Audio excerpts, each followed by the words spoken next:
Good afternoon and a very warm welcome to Armin Wolf Baseball Arena in Regensburg, Germany, and day number 3 of the 2022 World Baseball Classic Qualifier, the first day in which we will see teams go home. 2 elimination games on tap today in our morning and evening matchups, with a trip to the World Baseball Classic still in play for all 4 of these teams, but 2 headed home after this day's events. Hi, everybody. My name is Tyler Maughan, alongside former big leaguer and Team Australia pitcher Ryan Rowland-Smith.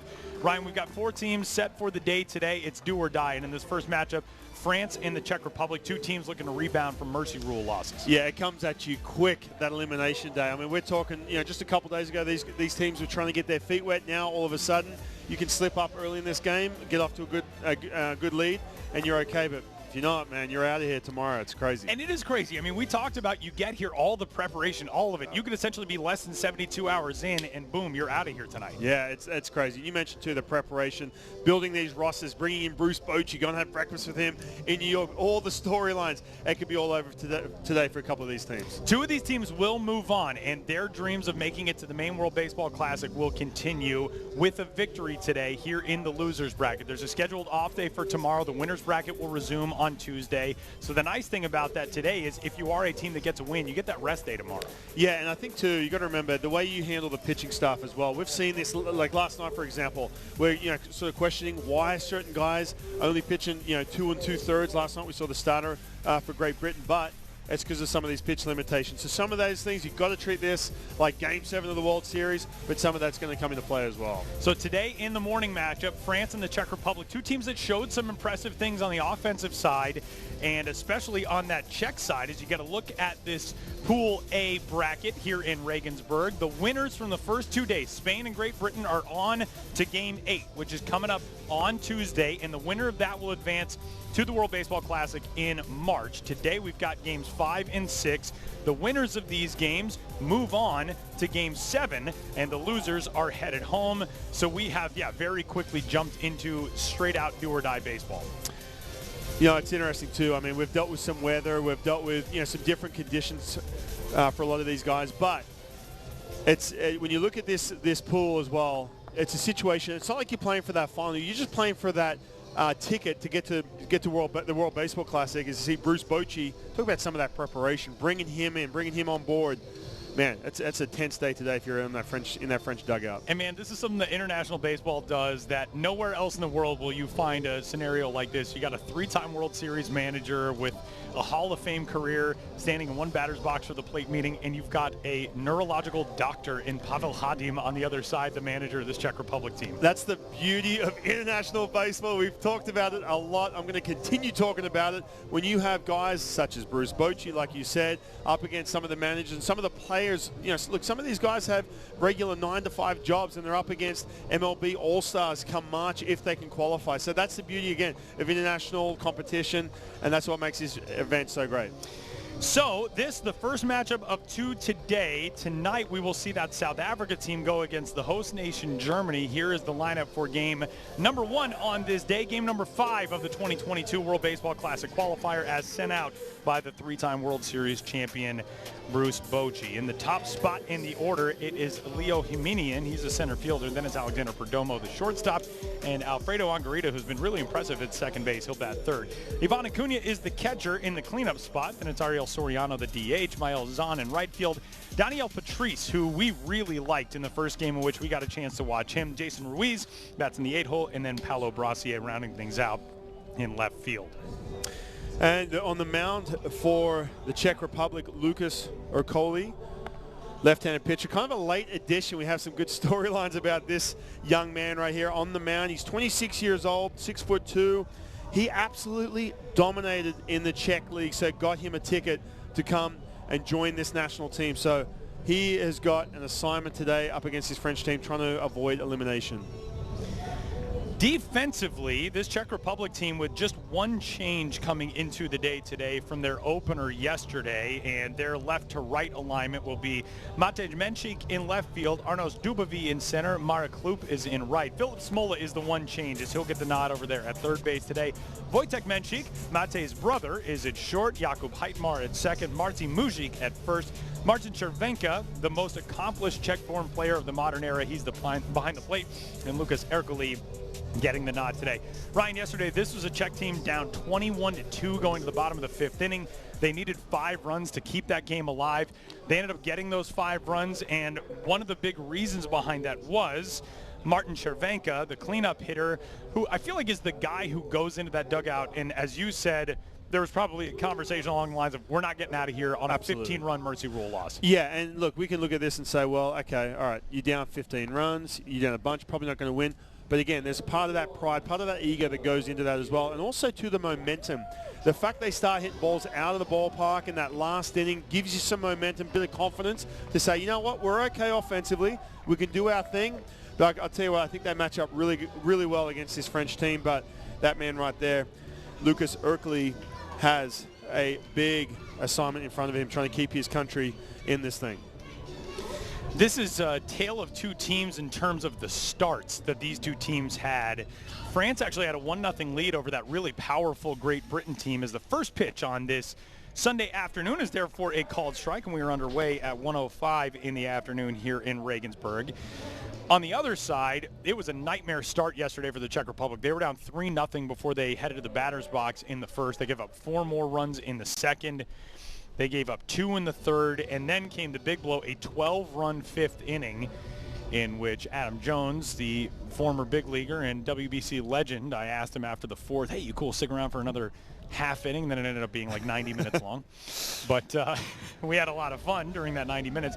The Czech Republic did not. I mean, that was everything unraveling in a way that on day 1, you don't want to experience because it throws off so much that you had set up for the first couple days. Yeah, it really does. And, you know, we always talk about that first game's crucial just for your confidence, you know, for that feeling around in the dugout, for your team, everything else. But, again, those Spain bats all of a sudden came alive yesterday, and they're, you know, rolling into that qualification game feeling pretty good about himself. Nice little change-up right there from Lucas Erkeli. Have I got that pronunciation right? You are the king of pronunciations. I got to say. Lukáš Erkeli, I believe, would be the, if we were going to go as authentic as possible, Lukáš Erkeli. Lukáš. From Rudnice in the Czech Republic. I have no idea if I'm pronouncing that one right, but I think so. No, you're nailing it. I know. I mean, some of the feedback we've gotten, we're like, wow, this guy's, did he grow up here? What is it?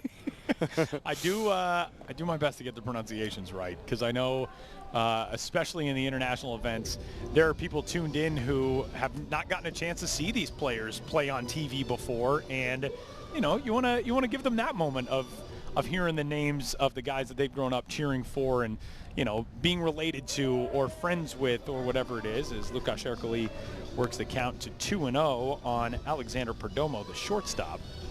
Plus, we've gotten some good feedback from our friends in the Czech Republic. A lot of viewers. Big shout out to them following their team. Tough loss yesterday, but hey, look, they're back here in full force, in person too.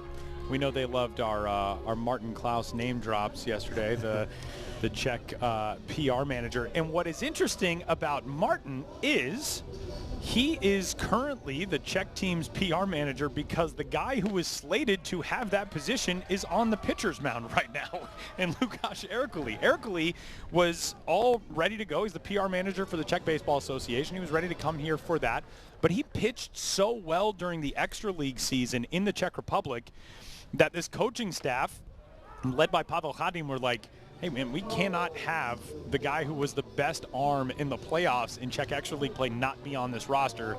Sorry, but you got to give up the PR duties and you got to be part of the staff. Yeah, we need him on the field. What are you talking? 7-2, 2.29 ERA, 98 innings. Let's go. Alexander Perdomo facing a full count now.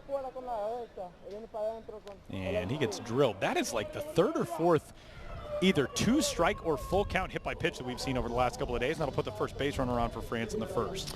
And it's a fastball, and you can see Chervenka setting up inside. Sometimes too, and especially if you're a guy like Erkeli, who, again, he knows the situation. Sometimes, especially pitching inside with 2 strikes, you try and do a little bit more. You don't want to make that mistake. So what happens? You usually get a little uniform or some body there, and we've seen that a lot the last couple of days. We mentioned yesterday when we got our broadcast underway with the Czech Republic game that Czech broadcaster Vladimír Kloup was doing his version of the call. He just sent me a picture. He's got the screen up. He's got a soundproof foam around him, his audio board. He's ready to roll. Pretty cool stuff. So with 1 out and 1 on, Alfredo Angarita is the batter. Angarita, you could tell that Bruce Bochy and his coaching staff really liked what they had in him at second base, and he's got a chance to beat it out at first, and the call at first is out. Roberto Lamadrid, our first base umpire today, he's joined out there by Hyohei Makeda, Cho Kwan Young, and Mark Winter at second, third, and home, respectively. Lamadrid, they may take a look at this. Angarita is stationing himself atop the bag at first. I thought that there might have been a fumble over there from Martin Mujic trying to dig that. Yeah, he was kind of slow getting to that ball, and it looked like he has a chance here to be safe. Looks like the umpire's going to look at it. Let's not forget, too, yes, we have video replay, but in that dugout, Bruce Bochy does not have the same resources as you would in the big leagues. You don't have a film room behind in the clubhouse, behind the dugout to go to, so you kind of have to go off instinct or, like you said the other day, the kind of reaction you're getting from your base runner down the line or whoever it may be. So, our first review of the day, and we will get a chance to look at some of the regulations for this WBC qualifier here in Regensburg, as well as in Panama, coming up starting on the 30th of September. So we do have video review. We do have the designated hitter. 3-batter minimum implemented in Major League Baseball a couple of years ago. That is not adopted here on the international side. Same with the mound visit limitation. One thing that's interesting, and it's not going to come into play a lot, but the international game at the lower levels, the youth levels, the World Baseball Softball Confederation at U23, U18, U15, U12, they've adopted the Shohei Ohtani rule, in which if you have a starting pitcher who is also your DH, he can stay in the game as a DH after he exits as a starter. Let's get one more look at this play. Yeah, I think Bruce Bochy has a case right here if there's enough evidence to turn this play over. That was a nicer dig over at first than I gave Martin Mujic credit for. And he is out at first. That's the confirmed call. So nice play by Mujic. I thought that had been a little more difficult for him to secure than it was on replay. But with 2 gone now, the runner moves up to second. Yeah, we have seen one play overturned already.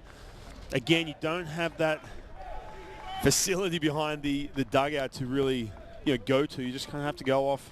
All right, we're going to try and burn this one early.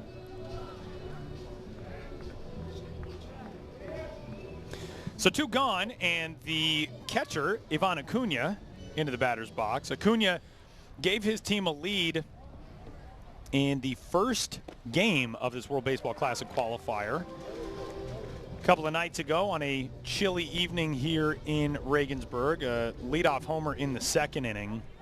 When I started my writing job with MLB.com on the pipeline side, I was actually on the minor league side, and I remember referring to a leadoff solo homer, and one of my editors was like, yeah, you don't need to say solo homer when it's a leadoff homer. And I thought, yeah, I don't think I've ever thought about that before. You can't lead off with a 2-run homer. Well, now you can in extra innings with the tiebreaker rule, but on an ordinary at bat, leading off as the 1-1 is high. But when you go back and refer to it after the game, you're going to be like, well, it's just a solo shot, right? You're going to say it's a leadoff homer. I mean, you could say a leadoff home run, but the fact that solo shot basically means, you know what, they scored 1 run. It straight away tells you scored the 1 run, but yeah, we won't dive into that.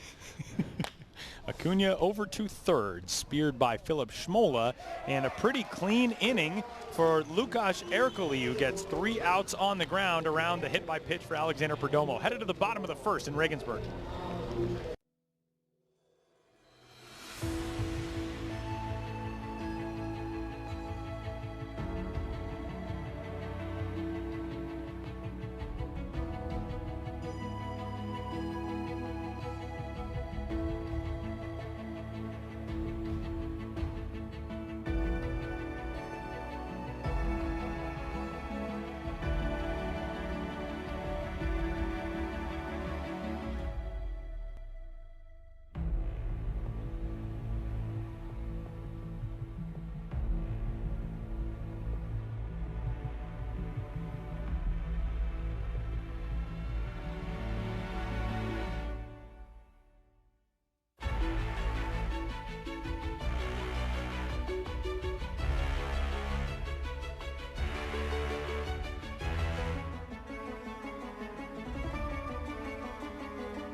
Regensburg is scoreless top half of the first inning for France. We move to the bottom of one. First digs at the plate for the Czech Republic. Coming up as you take a look at that Czech defensive alignment. We'll get you the lineup as well. Wojtek Menchik will lead things off. He is the shortstop, and he's got a brother in this lineup, Matej Menchik, who we got a chance to speak to in the post-game press conference the other day.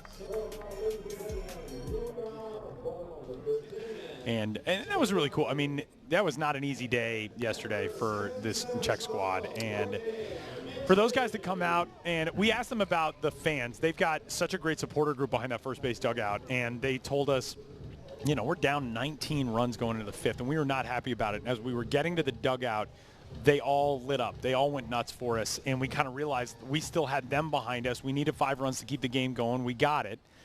And despite the fact that you don't come back in a big game, that's still a big thing, and it gives them some momentum coming into today as they square off with Marc-Andre Habeck, the starter on the other side for France. Yeah, for sure. I mean, to see that kind of enthusiasm, because your dugout, man, when you're in that situation, it goes flat. You know, I mean, I'm talking straight flat line where there's no energy whatsoever. So you need that little boost. And again, not that they're going to look back and say, oh, we're going to make a comeback here, 19 runs down, but you want to just put some runs on the board, just get something going offensively to carry you into this game today.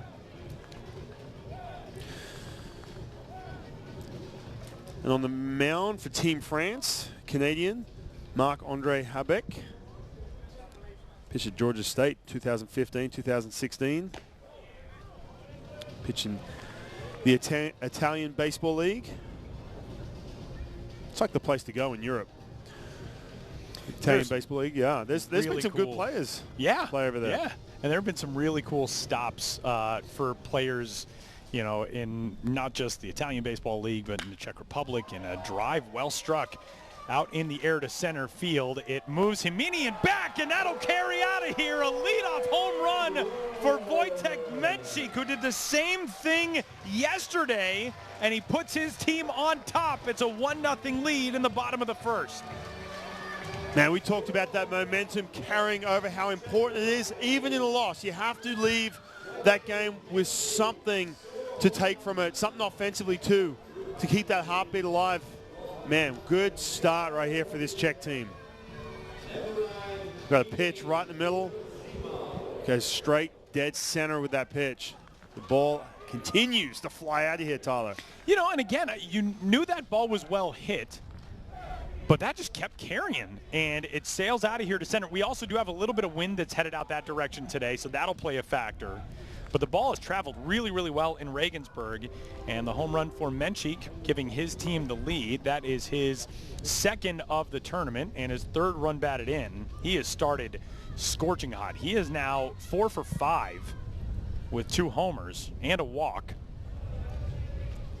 Good way to start it.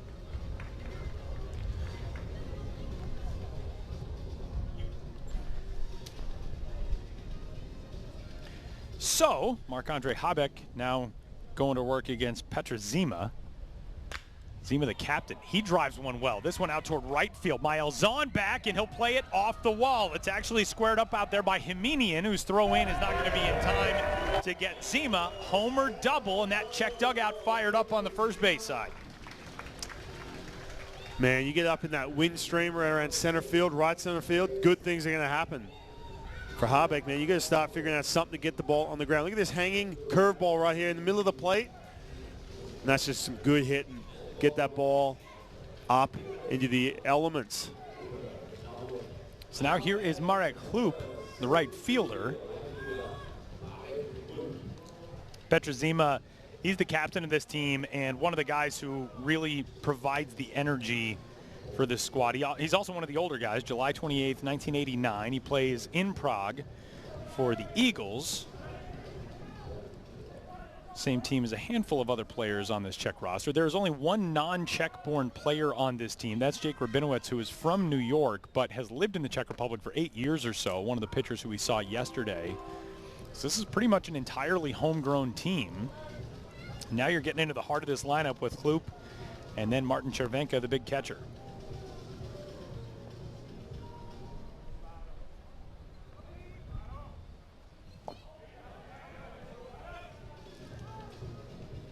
getting some explanation on the challenge rule, which is you get one challenge per team. If you're successful on it, you can keep it. After the 8th inning, you can ask for review, but it's not the same as just straight out exercising a challenge. One very helpful. Was that from the dugout, or that sounded like it was from right below us? One very helpful voice screaming back at Petra Zima. Maybe he's one of those fans up there with the home run signs.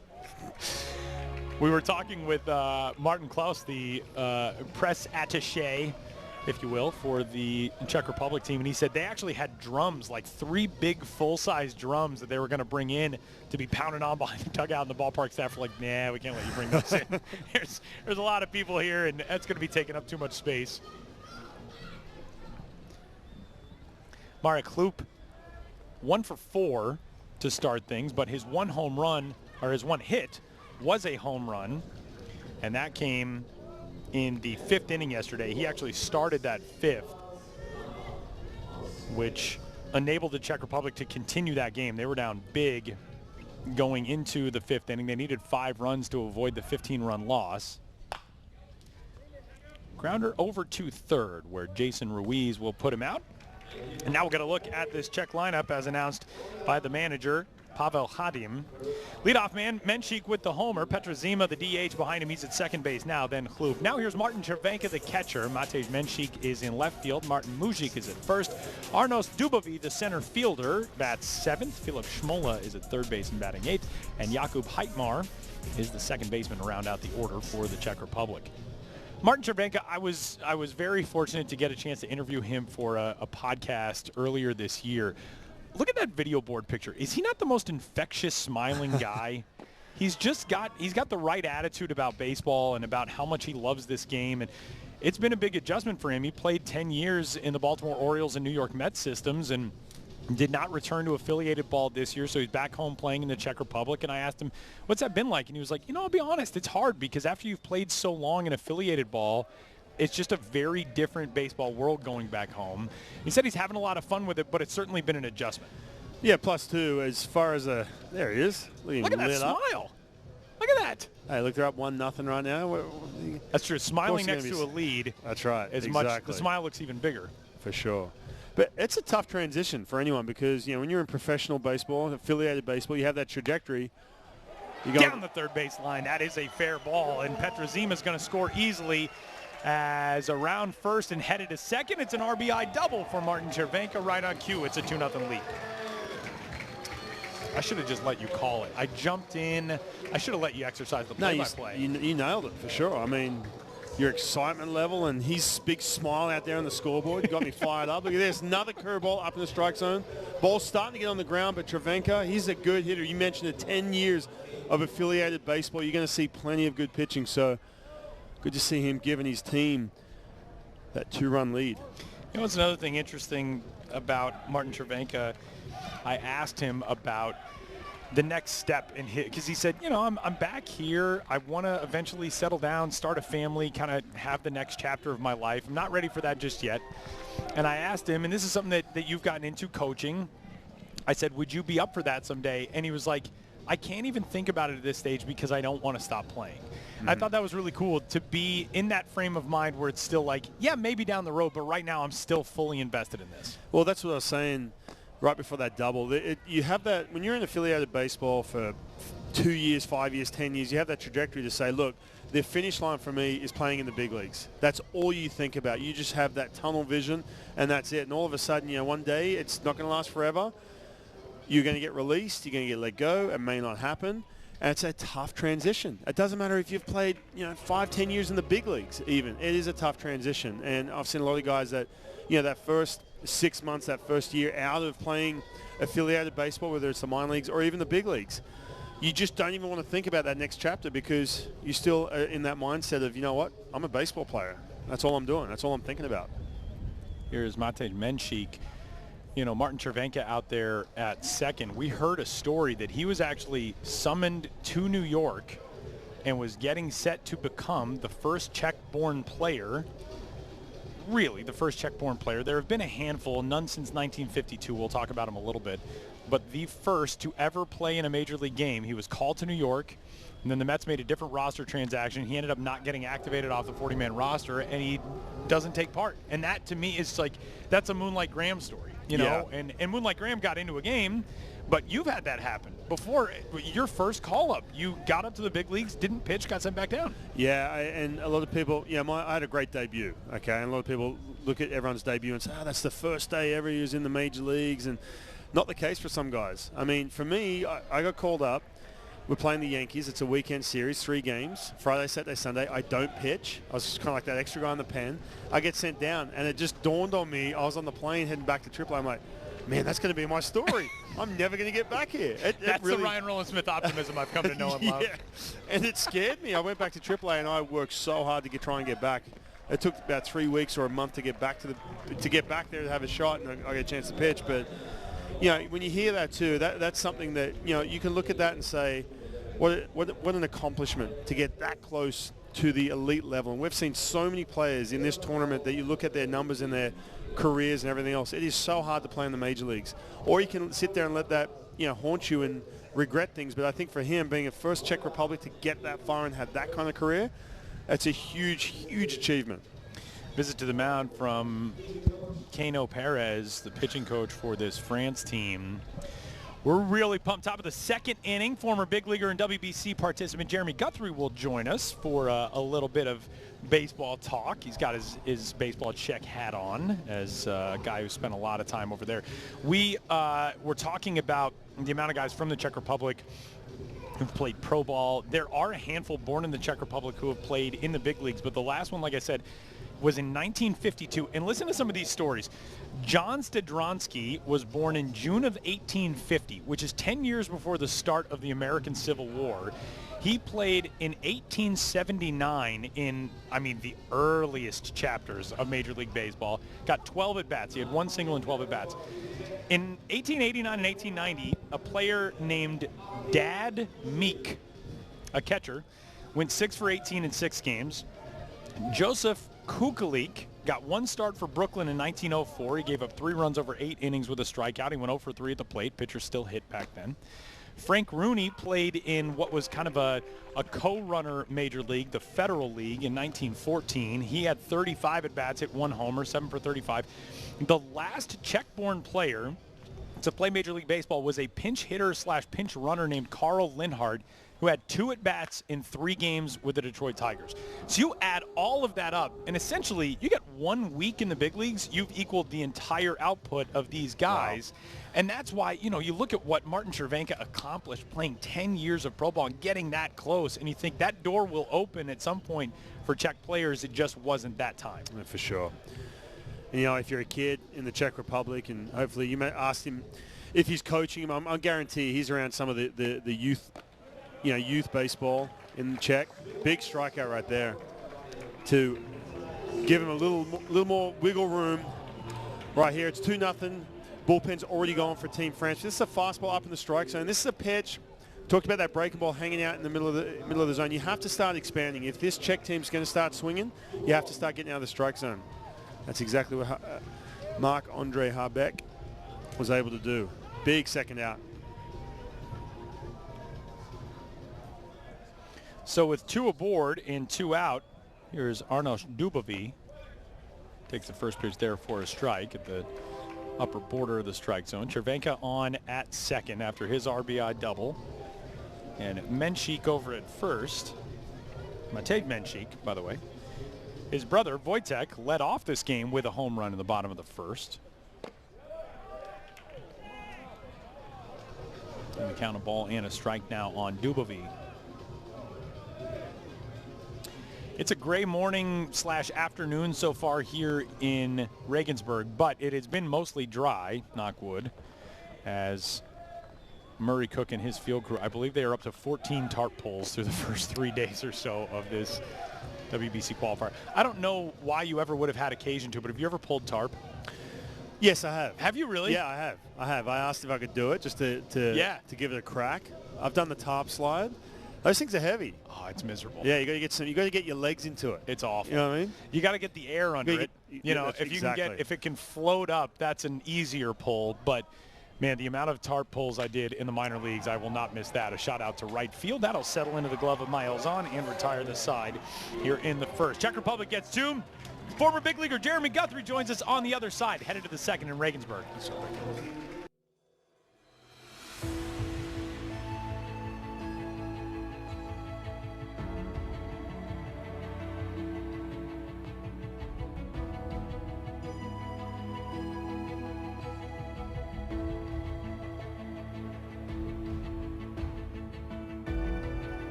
Back in Regensburg, it's a 2-0 lead for the Czech Republic, headed to the top of the second inning and joined by a face familiar to a ton of baseball fans around the globe. Jeremy Guthrie, former big leaguer, stops by, a guy who's getting into the international side of things. Welcome, man. It's good to see you. Super good to be here. Thanks for having me, guys. Appreciate it. We're excited to have you. Are a former WBCer in addition to being a former big leaguer, and we'll talk about that. But you're also getting involved on the international side. You've been in the Czech Republic recently, got to do some coaching stuff, some camp work. Tell us about that. I have.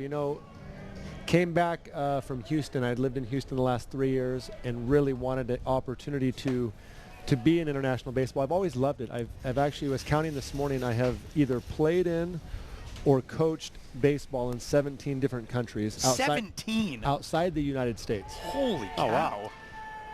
There's a fly ball in the air to right and a leadoff out recorded on. Was that during your playing time or post-career where you got a chance to do some of that coaching around the world? It's all the above. So Wow. It's playing in postseason tournaments with MLB in Taiwan in 11, Japan in 14. It's pitching in Dominican ball. It's pitching in Australia.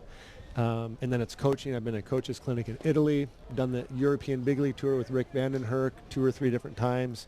So it's really just any opportunity I could get to go and meet people, meet cultures, and talk baseball and teach. I jump at those. That's awesome. What's the most, we asked Adam Jones this yesterday, what's the most unexpected place where you have come across baseball? I just heard about Chile. Interesting. I did not know they played baseball in Chile, and I'm hoping to go there in February. Cool. And do. They were at a tournament up in Central America, and I was speaking to a gentleman from the WBSC. Right. And he's like, "Yeah, I got to go to Chile for some baseball stuff." All right. So that's a unique one. Pretty excited about that one. It is pretty incredible just how many corners of the globe you'll find baseball being played. And this Czech Republic team is, and Ryan and I have talked about this a lot, they're building something really differently from the rest of Europe in how they're trying to lay the foundation for the future success of Czech baseball, from their own academies, the way they're identifying players at a younger age and all of that. How impressive is that to you to see sort of the holistic approach from the Czech side to try to build something sustainable and long-term? Well, if I'm not mistaken, are they one of the only teams without a affiliated player on their roster? Yeah, you are correct. So I'm not sure if that's the result, but certainly that adds a lot to it when you look at a team that's competing against other teams and has no affiliated, playing professional baseball in the United States of America, for example. So I was there for a 15U cadet camp is what they call it. And the pitchers who were there, there was a couple who were older, but they were very impressive. And so you can see that the coaches understand the game, number one. They're passionate about the game, which is why I'm here. There's about 12 coaches we've worked with who are not a part of the national team. They're just, they work in their own clubs around the country, and they've come here to learn, to try to apply new things to help their players.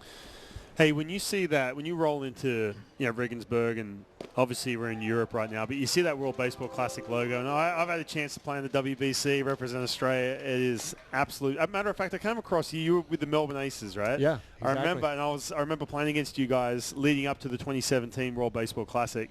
I was playing for the Brisbane Bandits to get ready for that. But just seeing that logo, man, I mean, is it cool to see that and just bring back memories of 2009 for you? It does. So I was invited in 2009.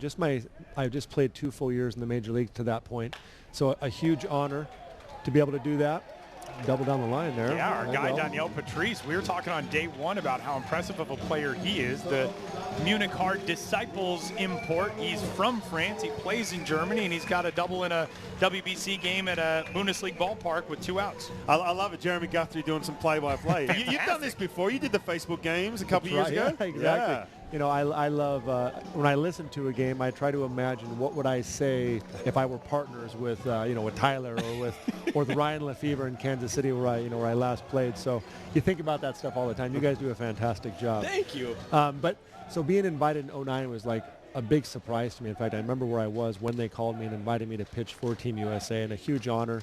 So number one, putting the USA on, it was the first time I'd ever done that. I did not have that opportunity as a young player, so that was special in and of itself.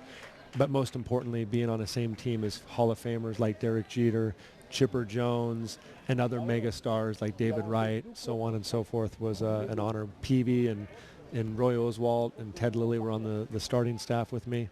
And so it's one I tell people all the time, prior to playing in the World Series, it was the highlight of my professional career, just to be able to be on the field with those guys. The biggest moment we had was facing elimination versus Team Puerto Rico.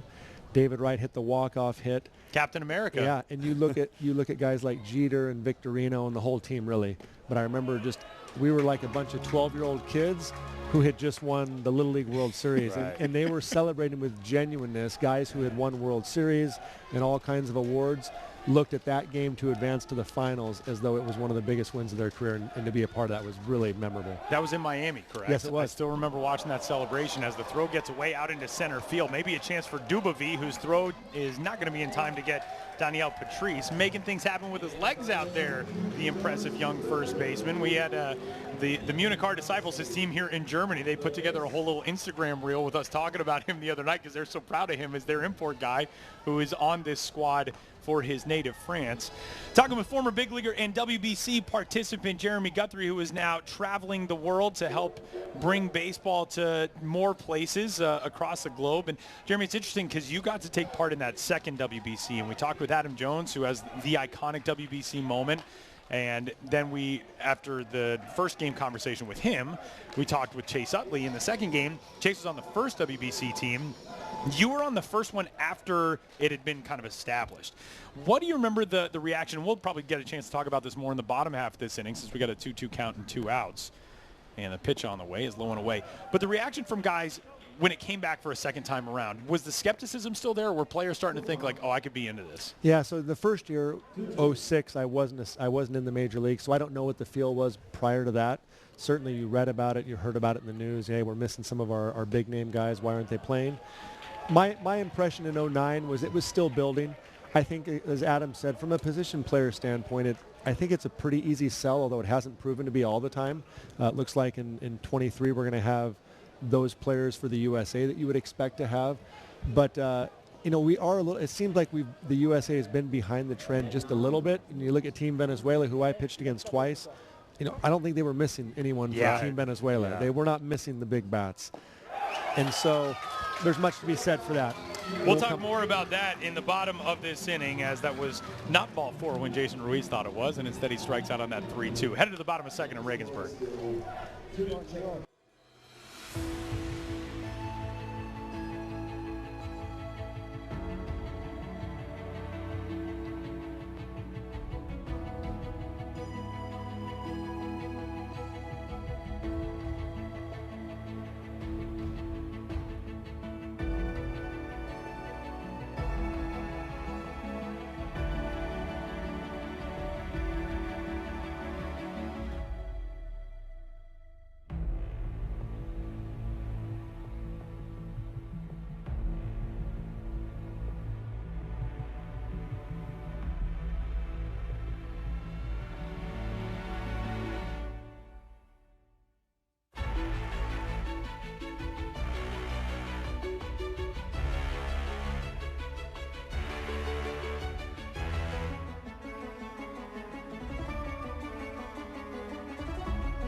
Hanging out upstairs at the 2022 World Baseball Classic Qualifiers in Germany. Ryan Rowland-Smith, Jeremy Guthrie. I am Tyler Maughan, talking some international baseball with a WBC veteran, two WBC veterans, and the Team Australia representative, Ryan Rowland-Smith, and Team USA's Jeremy Guthrie, as the first bouncing ball of the second inning came off the front leg of Philip Schmola, and hopefully he's okay off that front foot.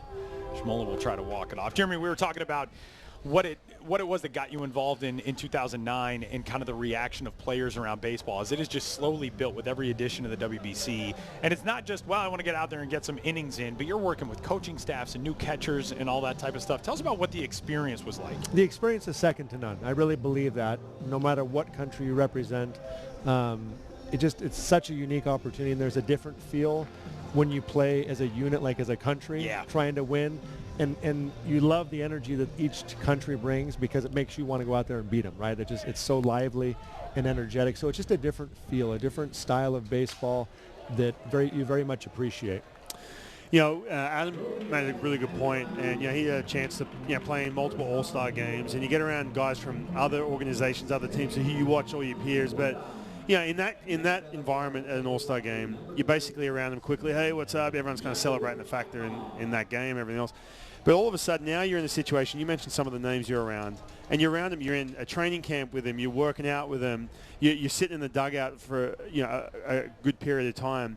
There must have been guys, and you were a young player in 2009, there must have been some players there that you learned something from, or you took away from their routine and the things they did. Well, I remember Jake Peavy throwing bullpens and just yelling at himself, fired up and intense, at a bullpen in Dunedin in spring training prior to the WBC. Like, that was memorable. Right. Like, we're throwing a bullpen early March, and he's yelling at himself, "Let's go, Jake. Let's go."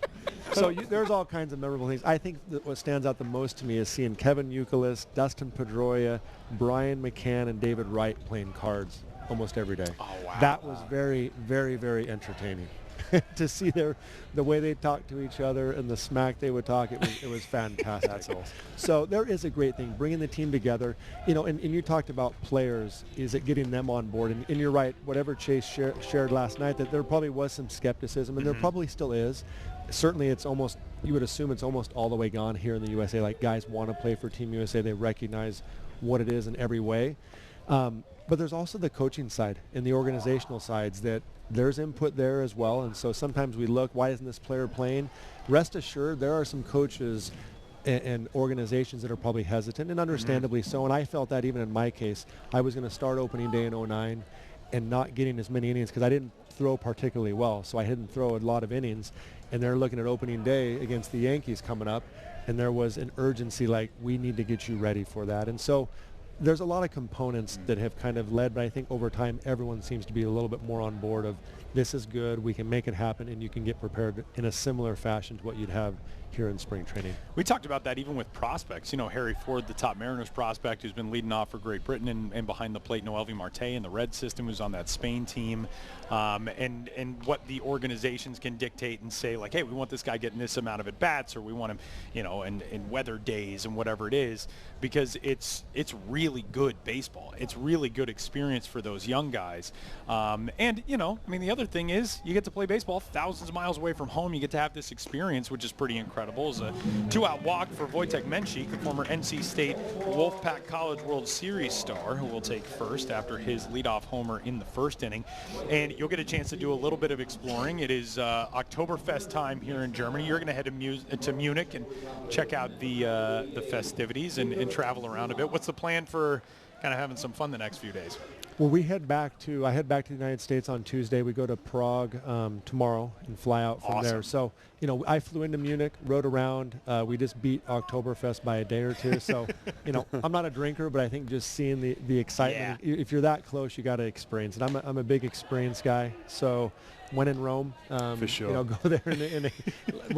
For example, when I played in the ABL in Australia, we played the Sydney Blue Sox on New Year's Eve weekend. Awesome. And so I pitched my game, And then I asked if I could have permission to go down. I spent the whole day on Bondi Beach and There then you go. slept in the harbor for 4 hours, woke up at 10 o'clock with people stepping over me, on top of me, resting their bags on my stomach, and stood up and enjoyed the fireworks over the harbor. You're doing it right. That was for me a bucket list item to be in Sydney. sure. I never thought it would happen. It just matched up perfectly. For sure. Talking with former big leaguer Jeremy Guthrie over here at the World Baseball Classic Qualifier in 2022. A swing and a miss there from Petrozima, and the count is a ball and 2 strikes. I like the way you put that. I'm a big experience guy. When you're close to something that's unique and new, Ryan and I were talking about that. How many times are we going to find ourselves in Germany during Oktoberfest calling a baseball game?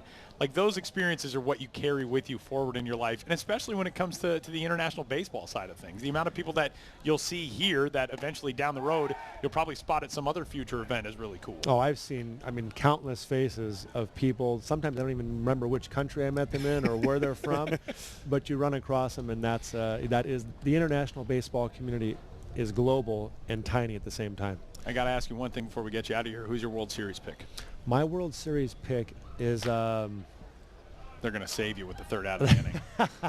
I'm going to go with the Mets. Okay. Big Mets fan growing up. All right. And I love their staff. I want to see it happen. I like it. Yeah. Jeremy Guthrie, thank you, man. So great to talk to you. Thanks, Enjoy buddy. the rest of the travels. We are headed to the bottom of the 3 in Regensburg.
Top half of the 3rd inning. Back in Germany, I just tossed my mechanical pencil and the lead snapped and just hit me in the eye. It's a great start to the top of the 3rd. It's the lead off Rossier. You gave me to do some play-by-play. Jeremy Guthrie doing some play-by-play. He could jump in for me. That's right. That was fantastic. I never met him before. What a nice guy. Yeah, great guy. And I was, I'm not going to lie. As soon as he sat down, I was like, that's right. He played in Melbourne. In Melbourne. That's where I remember. That's where I ran into him, and I remember he pitched for the Melbourne Aces a little bit. The year I was down there prepping for the World Baseball Classic in 2017.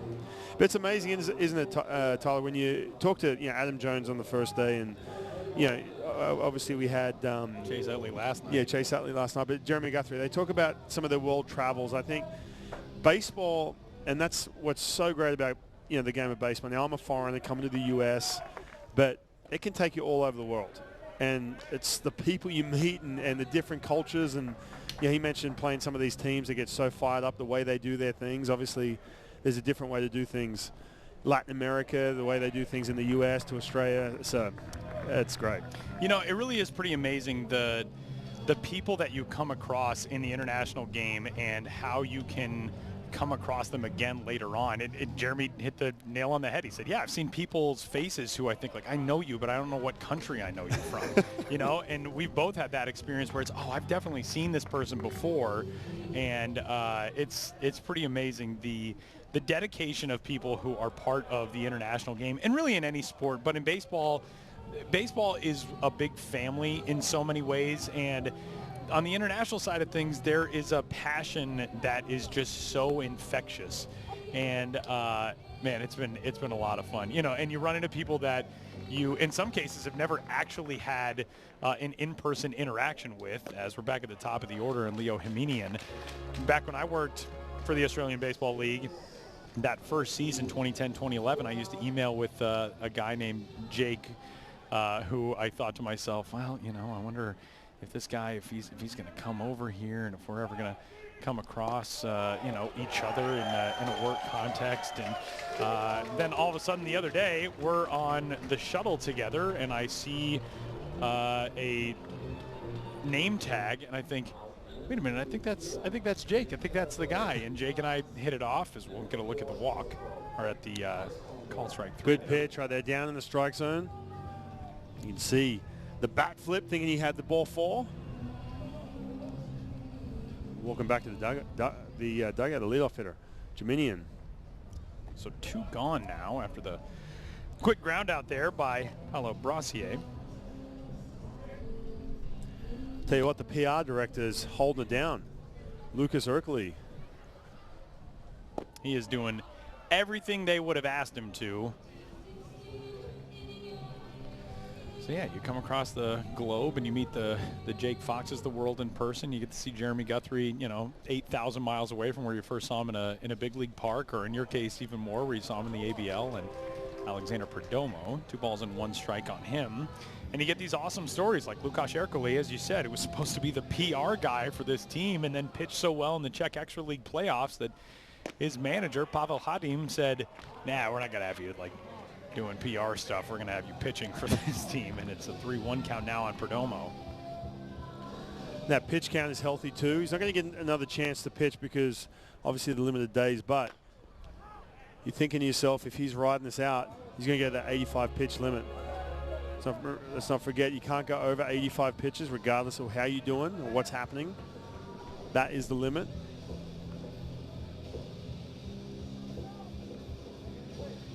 Jeremy Guthrie was part of that second USA Baseball WBC team, the first one to make the semifinals. They lost to Japan at Dodger Stadium. As a swing and a miss on the 3-2 is going to be a strikeout wild pitch that allows Perdomo to reach. And those are always the things that make you a little nervous when you get what should be the final out of the inning, and it's not. This is a big breaking ball. Look at this 2-strike pitch, getting that below the strike zone. And these can be frustrating too. I've been here where you have that, get that last out of the inning, and it's a strikeout swinging wild pitch. But you just have to press the reset button. The unique situation here though is the pitch count. Now he's at 50 pitches. You want to try and make the most of those 85. You cannot give away extra outs when your guy like Erkley is doing what he's doing right now. And it may all end up being moot as Martin Chervenka with the throw to first to get Alfredo Angarita on the bouncer out in front of the plate, and that'll do it for France in the third. Well, out of the bottom of the third, Czech Republic with a 2-0 lead.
The environment is so festive.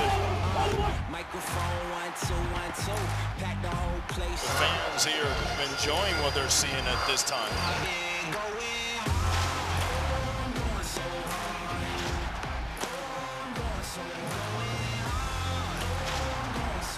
Marching to the World Baseball Classic.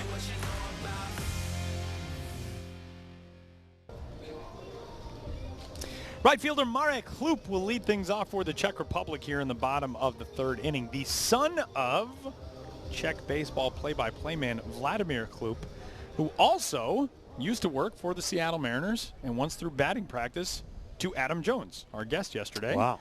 On the broadcast. All kinds of baseball family connections. First pitch up and in to Marek Hlup, who grounded out to third base in the first inning. Getting us underway here in the bottom of 3. 2 runs across in the first for this Czech side. Wojtek Menchik with a solo homer to get things started. Petr Zima followed with a double to right field, and Martin Červenka doubled him home 2 batters later. Since then, trading zeros.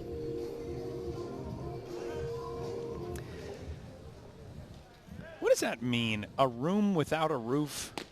That song, what does that mean? Like you feel no like limits. a room without a roof?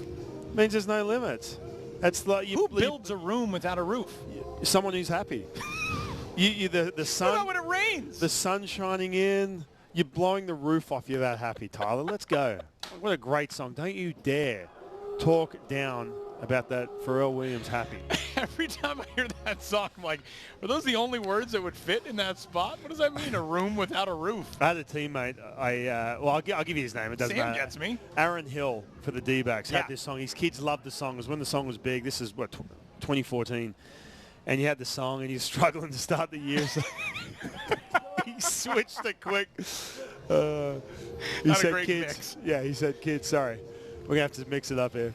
I feel like this was like the forerunner to like Let It Go from Frozen, where it's just like the ubiquitous song that plays everywhere for every reason, and kids especially love it. Another great jam.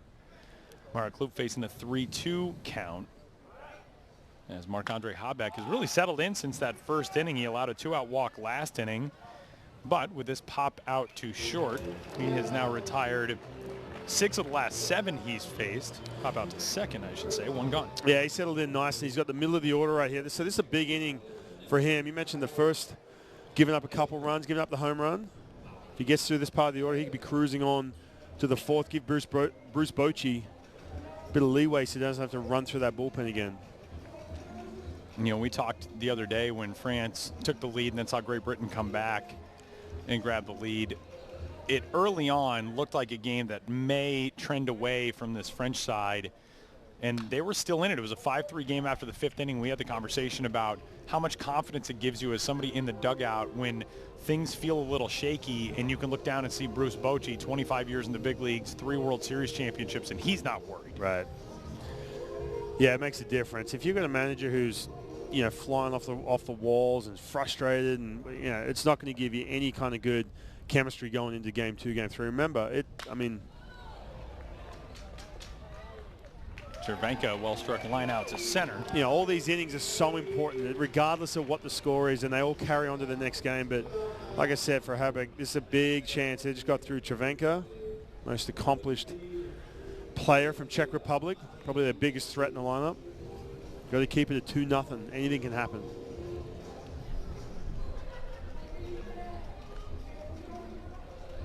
I think he's just getting in better counts too. I mean, better quality secondary pitches. That breaking ball is a little bit better, but just getting in 0-1, 0-2 counts, you can see the difference. That first inning is 2-0, 2-1. And all of a sudden, that fastball gets real hittable. Ball and no strikes on Matej Menchik. Walked with 1 out following Červenka's double in the first inning.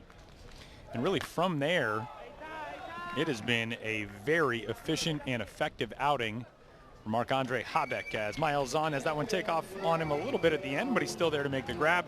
3 up, 3 down for the first time today. Go the Czechs. We'll head to the 4th.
Yeah, Tyler, we were talking about at the end of that last thing, talking about some of the pitch limitations and how Bruce Bochy, for example, has to really take this into play. But you look at this, if a pitcher throws 30-plus pitches, he has to rest for at least the one day, have 1 day of rest. If a pitcher throws 50-plus pitches, he has to rest for at least 4 days. So essentially, we're at 51 pitches right now for Lucas Oakley. So he's done. This is it for him. And a pitcher cannot throw more than 85 pitches. So I think this is the big one. If you have a guy who's absolutely dealing, throwing a shutout like we're watching right now, man, 85 comes up, you have to go to that bullpen. Another one to keep in mind as well, which isn't on the sheet, is if you throw back-to-back days, you have to have that day off, regardless of the pitch count. The other thing that it brings into play, too, for Lukas Erkeli is that he's already over 50, so therefore he's done for 4 days, which essentially puts him out for the rest of the tournament. If he goes over 85, at this point, you don't care. Just ride him until he stops being effective or until he feels like he's tiring. But it does give Pavel Khadim the option of, if this guy feels like he's got it for the whole day today, even if the pitch count gets elevated, we can stick with him. Down the right field line. That will drop fair. Thought that ball was going to slice foul, and it hops up over the fence into the bullpen. So it'll be a double for Ivan Acuna to get things started. I came off the bat, and it was slicing down the line, and then it just kind of deadened and dropped and kicks off the warning track for a double. Yeah, it's a fastball down the way. Like you said, it wasn't best piece of hitting, but all of a sudden that wind kind of rattling around, keeping that ball fair, easy stand-up double. So Ivan Acuna makes himself the third runner in the first 4 innings, I should say, to reach scoring position. So with the leadoff man aboard at second,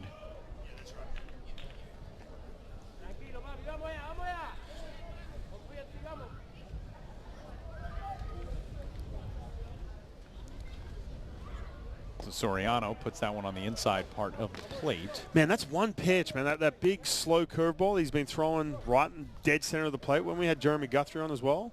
He's just not getting that call. Yeah, that pitch looked like it was at least very close to the inside border of the zone. He'll bury that one. And the count is 2 balls and no strikes. So big chance right here for Ariel Soriano. Soriano out of La Romana in the Dominican Republic, but he plays for Montpellier in the French League, Division 1. The Barracudas in Montpellier. That's one of the academy locations in France. You can see right now nothing but that big breaking ball. That's been his big weapon against these French hitters. Slow backdoor breaking ball and pitch down below the strike zone. 2 versions of it. Runner on second, none out. You're going to see nothing but. 2 balls and 2 strikes. And this is a situation, though, and I know that's his weapon. I think this is, you can all of a sudden speed him up at the top of the strike zone, elevate that pitch.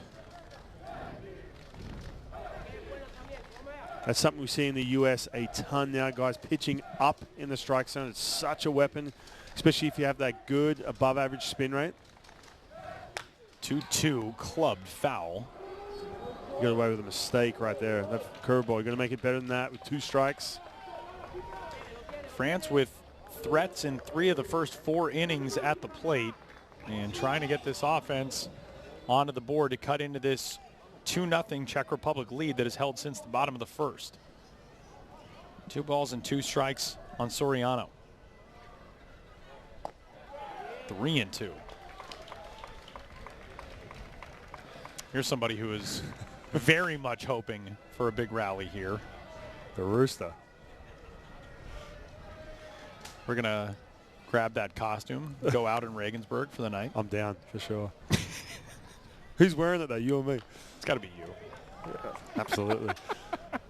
3 balls and 2 strikes. The first day we came up here to the broadcast booth. We're checking up the setup, and there's a closet, utility closet, and the big Regensburg Legionnaire costume was in there, and it is slightly terrifying. But I'll wear that. You wear the Rooster. Let's do it. We'll go out. We probably won't pay for a beer all night. 3 balls and 2 strikes now on Soriano. Lefty set. Erkeli home. Good at bat here from Ariel Soriano, as Erkeli is crept over 60 pitches now. And this is what happens in these at-bats. You talk about second, third time through the order. That's when the best in the business come to life. That's where they separate themselves, when they're facing guys multiple times. And this is a situation when you're throwing that curveball over and over. Yes, it's your biggest weapon, but when Soriano has seen a good handful of them, you have to go to plan B. Ercole again on 3-2. Another breaking ball lifted in the air to left. It'll send Menchik a few steps over toward the alleyway, and he puts it away for out number 1. So now a chance for Miles Zahn. Heard good stuff about Miles Zahn, the outfielder out of Poitiers. You see right there, got away with that mistake. That curveball again. That's the situation. We talked about pitching up in the strike zone. You haven't seen a whole lot of that today from Ercole. He's starting this fastball inside a little bit. But, man, when you can tunnel that curveball, that big, slow curveball starts at the hitter's head, something he could definitely work with, getting that fastball up around the eyes. He's had so much confidence in that pitch. I mean, in that last at-bat to Soriano, he started with 3 straight curveballs, correct, and went to 2-0, and then went back to it on 2-0. Zahn's still in search of his first hit here in the qualifier and trying to get his team on the board in the top of the 4th.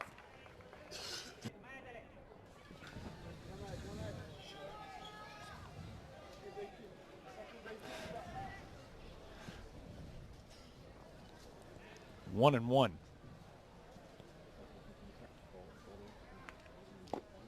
Good one. Get a piece.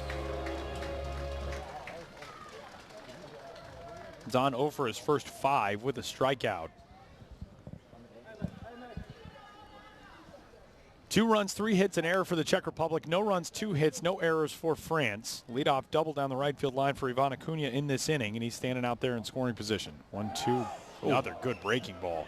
That's that pitch. There's been a few of these. Home plate umpire today just hasn't given him. Mark Winter, our man behind the plate today. Being stingy on the old breaking ball. Backdoor. 2-2 coming. Left side and a hop that somehow Smola is able to adjust to, and he gets the out over at first. That is a terrific play by Philip Smola. Wow, this ball was hit. Well, that big breaking ball down and in. What a play. Getting that ball in front of him too, setting his feet and making a good throw. That could be another up 2-0, but that could be a situation where it cuts down this one chance his French team has had literally all day. Might be the difference here between elimination and living to fight another day. That ball was kind of skimming along the grass, and then as Smola dove, it took one big hop up, and he was able to adjust the glove to get to it. And now here's Daniel Patrice. We have really liked this young guy's game over the first several days of this qualifier. 27 years old, out of Villeurbanne, and he plays for the Munich Hard Disciples here in the Bundesliga. 1 ball, 1 strike count on Daniel Patrice.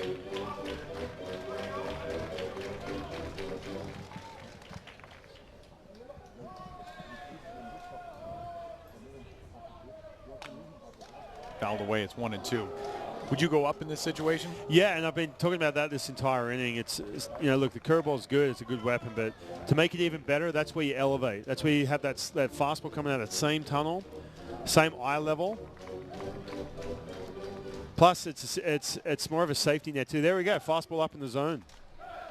1-2, and this is tagged out to left, but Menchik will track it down, and the leadoff double goes nowhere. Acuna is left aboard, and we head to the bottom of the 4th inning. Czech Republic with a 2-0 lead over France.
out there. Man in the camera today. The legend himself, Stan, the man who runs the show, Jan over on the other side. Jan's in the third base camera well. Stan across the field on first base. All the folks from Plyo Production have been amazing for us to work with the first 3 days of this 2022 WBC qualifier, and a massive thanks to them for all their hard work so far. And we nearly lost the camera right above us. We did. Some wind pushed it over, and Tyler was scaled the wall to go and save it. Which Like is, Spider-Man. Yeah, it's hanging by a plug. Pretty amazing. It really was. The camera was there. We had a lot of wind. Some rain blew in earlier today. They had the camera, they had just gotten set up and stationed and ready to go. And all of a sudden we hear this loud crash, and the camera is hanging off like a 90s action movie. Camera's hanging off, dangling by a thread from the press box roof over the concourse. And they did some great work to Toby Dietrich, who's the broadcaster here in Regensburg. Toby got on the scissor lift. He was down there. They had some facilities guys here. It was a daring rescue operation. Yeah, there was some commotion. Yeah. There was a big crowd. Everyone had their phones out taking photos. Like you said, it was like someone hanging from a skyscraper. And guess what? And there's a crew in here too with some sticks and trying to figure out if they can. Yeah, I don't know how to really describe it, but there was Tyler and Ryan Roland-Smith over in the corner just eating pizza. No help at all. Useless. I really did feel, I don't think I've ever felt as useless and probably as insulting as possible. We're having like our pregame little chomp fest. I'm standing there double fisting pizza, just looking at these dudes like, yeah, I don't know, they should move the scissor list closer, probably. Crushing pizza slices, not helpful at all. Leadoff man for the Czech Republic is Martin Mužík here in the bottom half of the fourth inning. You know, I got to text an umpire colleague of mine to ask a question about a play that just happened a second ago. There was the pursuit by Daniel Patrice and Ivan Acuna on that foul pop a second ago. And Patrice reached his glove under the netting and nearly made a play on that foul ball as it came down. And I honestly don't know what the ruling is in that circumstance. If you can get under the netting, not like fighting your way through it and make the catch, that's got to be a catch, right? As long as it doesn't touch the netting, I think that's still in play. Pop up out in a right, and a catch made out there by Miles Zahn. He's at the last 2 outs his way. Yeah, and usually you don't have the openings in the netting. Here we're going to get a look at it. But I think this ball's still in play. Now, if you use the netting to sort of corral the ball, well, no, that's... Ball's dropped, that's foul straight away. But take a look right here. Look at that. Oh, yeah, you're right. It came down on the other side of the netting. And Patrice even kind of stopped, and he tapped the netting with his glove and was talking with Acuna like, if this wasn't here, I think I would have had it. That's a great job by our guys in the truck, by the way, to get that foul pop. The problem is the World Baseball Softball Confederation's global umpiring director, Gustavo Rodriguez, lives in the San Jose area. It's like 4 in the morning. He's going to be like, what is this? Who? What? What is happening now? We need to know now. No, but this is very important. No, I believe it's still in play for sure.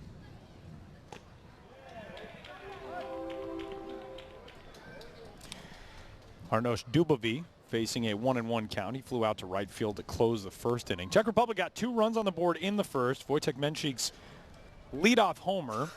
Petr Zima doubled right behind it. Then after a ground out by Marek Klup, Martin Červenka doubled to bring the second run in, and another drive out to center, right center. It'll trend away from Leo Heminian, and that's going to be extra bases for Dubový, who's got his first knock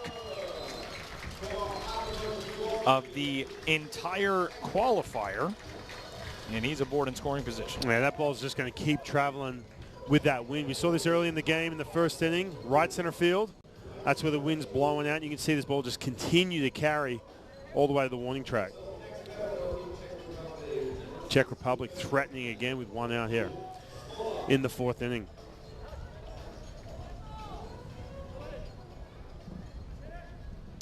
Philip Šmola, who played his high school and college ball in the United States, tried to hold up there, unable to do so. Born October 4th of 1997 in Prague, plays for Tempo Praha in the Czech Extra League. Played at IMG Academy in Florida. Got started at Saddleback College, also playing in Charleston collegiately.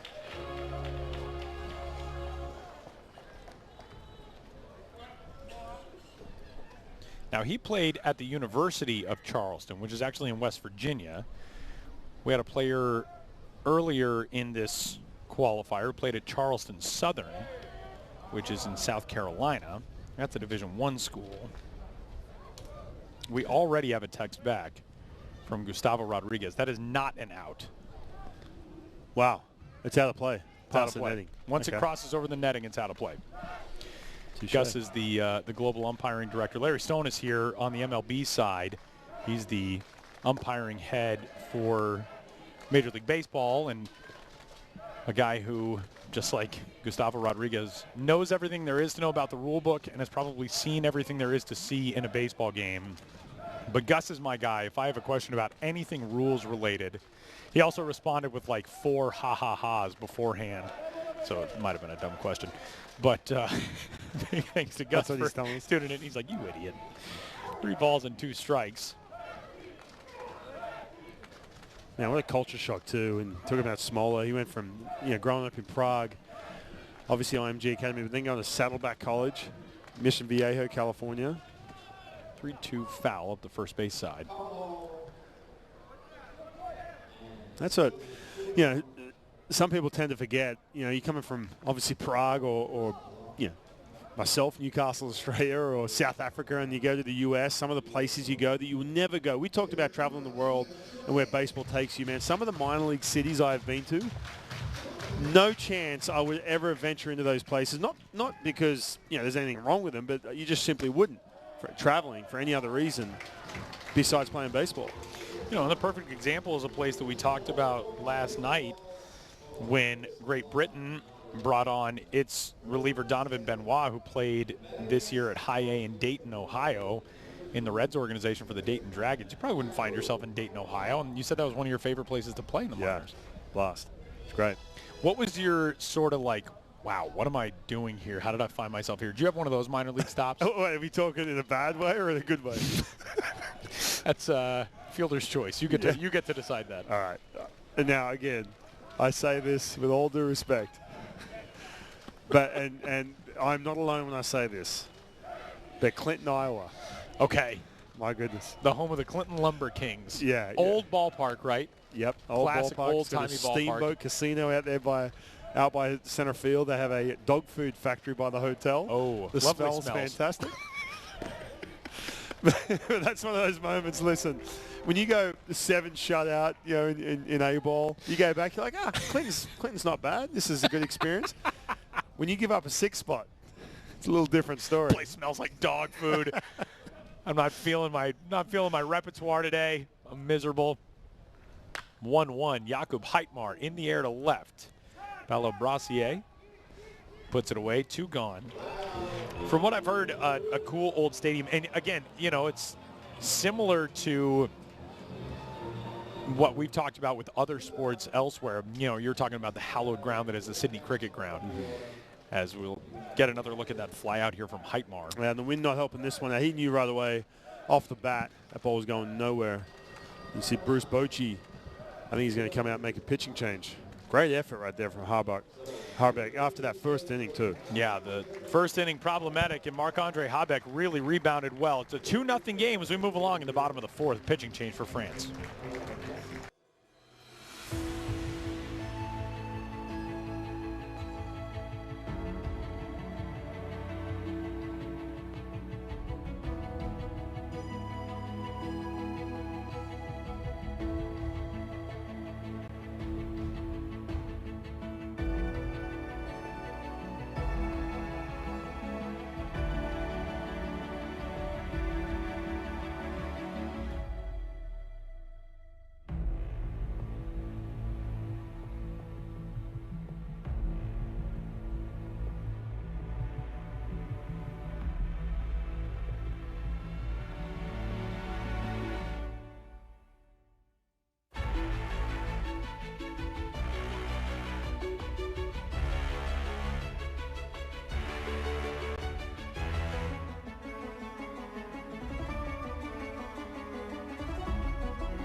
Moving along in the bottom of the fourth inning, we'll go back to the top of the order, and Wojtek Menchik will be the first man in to face Yoimer Camacho out of the France bullpen, a Venezuela-born product, making a second appearance of the qualifier.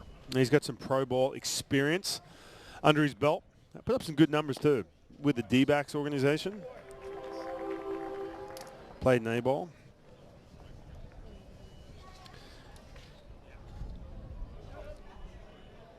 Pitching the Mexican League too this year in 2022. It's a tough league too, Tyler. There's a lot of good players playing in that Mexican League.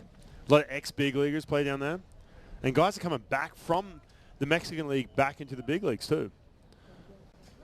That league has improved by leaps and bounds in recent years. And not just the quality of play, but the ballparks, the facilities, the standard of living for Mexican League players. They are very much buoyed by the support of the federal government there. AMLO, Andres Miguel Lopez Obrador, the Mexican president, massive baseball fan. He has introduced a lot of support from the federal level for baseball in Mexico. As this ball will scoot away from Ivan Acuna, and the wild pitch by Camacho will move the base runners up. So two in scoring position now for the Czech Republic, trying to get a little bit of breathing room. You know, the Mariners, a team I cover every day during the season up there in Seattle. They had Brennan Bernardino. The guy was pitching in the Mexican League, putting up some good numbers. Gets picked up, goes to Tacoma. There's my man, the Rooster. The selfie with the Rooster. Yeah, I dig it. That's me later on today. Some representatives from Team Spain in the house. They are already off until Tuesday, and they will play Great Britain with a spot in the World Baseball Classic on the line. Yeah, but Brennan Bernardino pitching in the Mexican League, dealing. And this is how close they are. This is how good that level is. All of a sudden, he goes to AAA for 3 days and then right to the big leagues. Gets a chance to pitch for the Seattle Mariners early this year. That league, the Mexican League, used to be technically considered a AAA league. It wasn't directly affiliated with major league clubs, but that's the level of play there. And there's also the Mexican Pacific Winter League, which will get started next month. And that's, I mean, amazing winter ball all across Mexico. 3-1 pitch on the way to Menchik, and that is low and away for ball four. So they're loaded up now with two gone. And this is Bruce Bochy's kind of do-or-die moment. We spoke to him a few days ago. He talked about treating this like the playoffs, treating this like every game is like Game 7. And for Camacho, he talked about some of that experience and the fact he's playing at a high level right now. This is that moment in the game. You cannot let it get away. You've got to keep it at 2-0.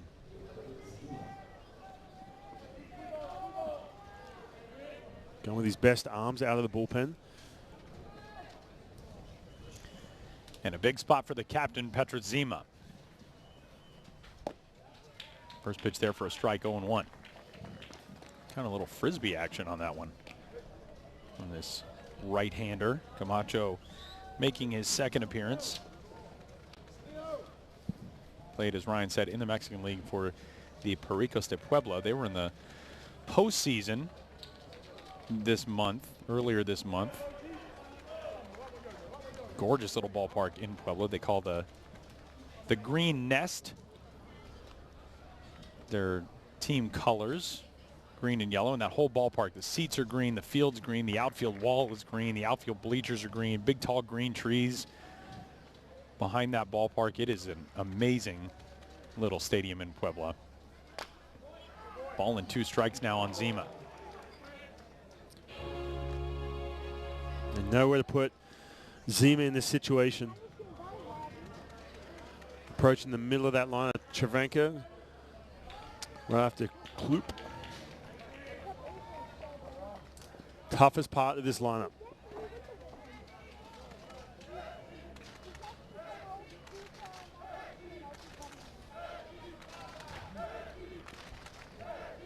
One ball, 2 strikes. Camacho trying to keep this a 2-0 game, and a good block back there by Acuna. It's 2-2.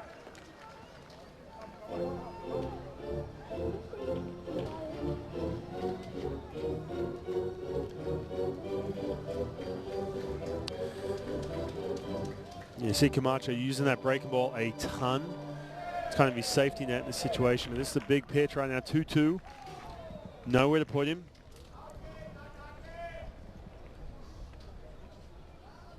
Macho ready, 2-2. Got him on the swing and miss. That is a massive strikeout for France. No better time right now to get the feel and execute that slider. We've seen him miss a few of those early on in the count, but good to see it in that big moment for France. So France stays within striking distance, and we go to the bottom of the fifth. It's a 2-0 Czech lead.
The World Baseball Classic qualifying rounds are underway, and you can watch all 12 countries compete for free. Catch all the action live from Germany and Panama on worldbaseballclassic.com and by following at WBC Baseball on Twitter, Facebook, and Instagram.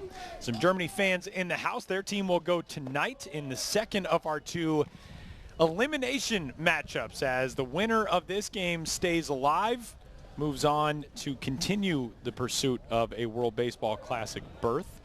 Loser is headed home, and the same story tonight as Germany takes on South Africa.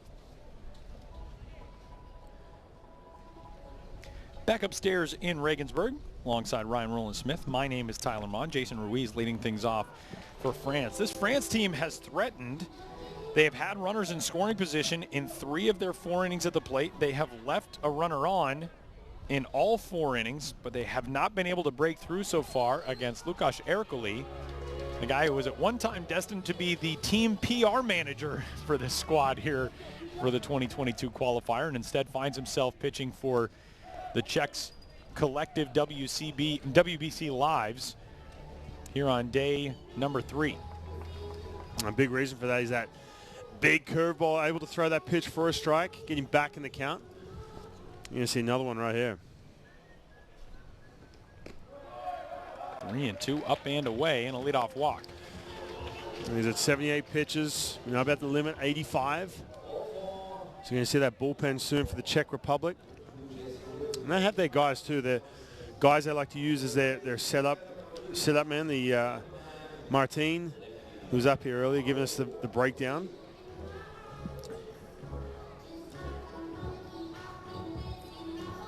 So Jason Ruiz on at first.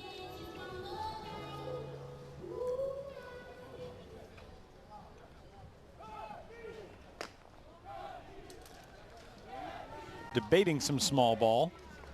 Paolo Brassier took the bat back. Paolo Brassier thought about offering, got the bat back at the last second. Martin Cervenka pleading his case, saying he swung. Brassier swinging his head no, and everything hinges on the ruling down at third base from Cho Kwon-young, our third base umpire from Korea, who says no offer there, so ball and no strikes. Yeah, you're down by 2, runner on first, and you're thinking to yourself, man, yeah, you're showing some desperation bunting, but you just have to get some traffic, start to press a little bit, put some pressure on Ercole. Some runners in scoring position. 2 balls and no strikes. And you get the obligatory wear it, somebody yelling from the France dugout. I always found that so funny. I was the first guy to yell wear it when I played, mediocre high school baseball.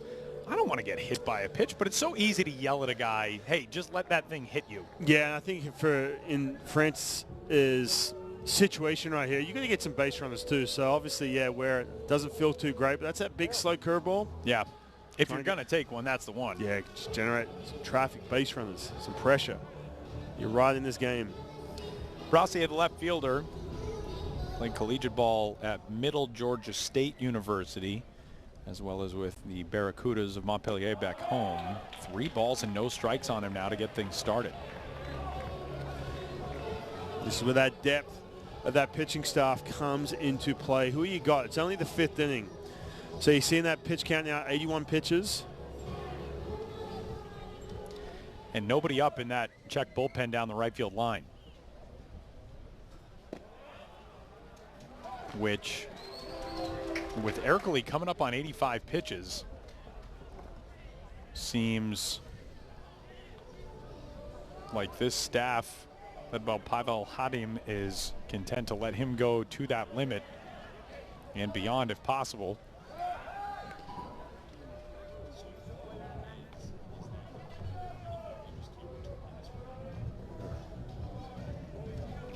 So we'll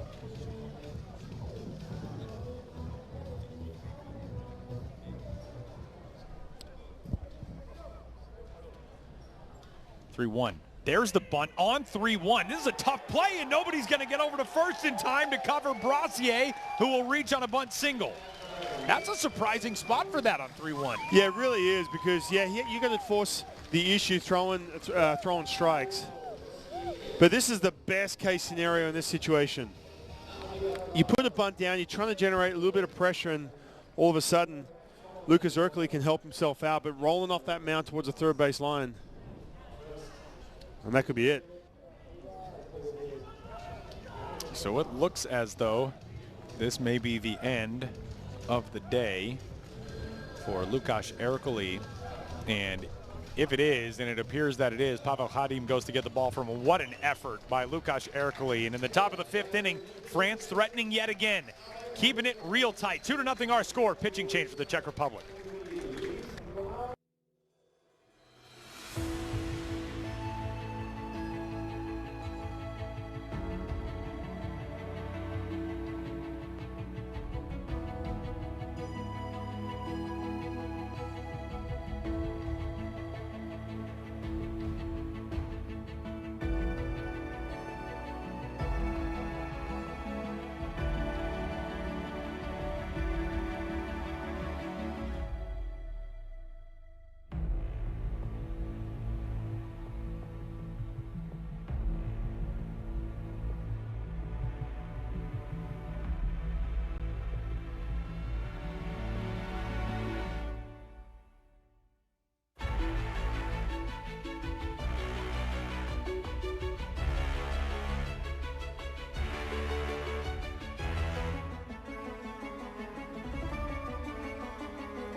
First two men on for France, threatening in the top half of the fifth inning, and the Czech Republic goes to the bullpen for the first time to bring on Martin Schneider, who will take over after a terrific starting effort by Lukáš Ercoli. But Ercoli charged with the runners at first and second, a leadoff walk for Jason Ruiz, and a bunt single behind it for Paolo Brassier.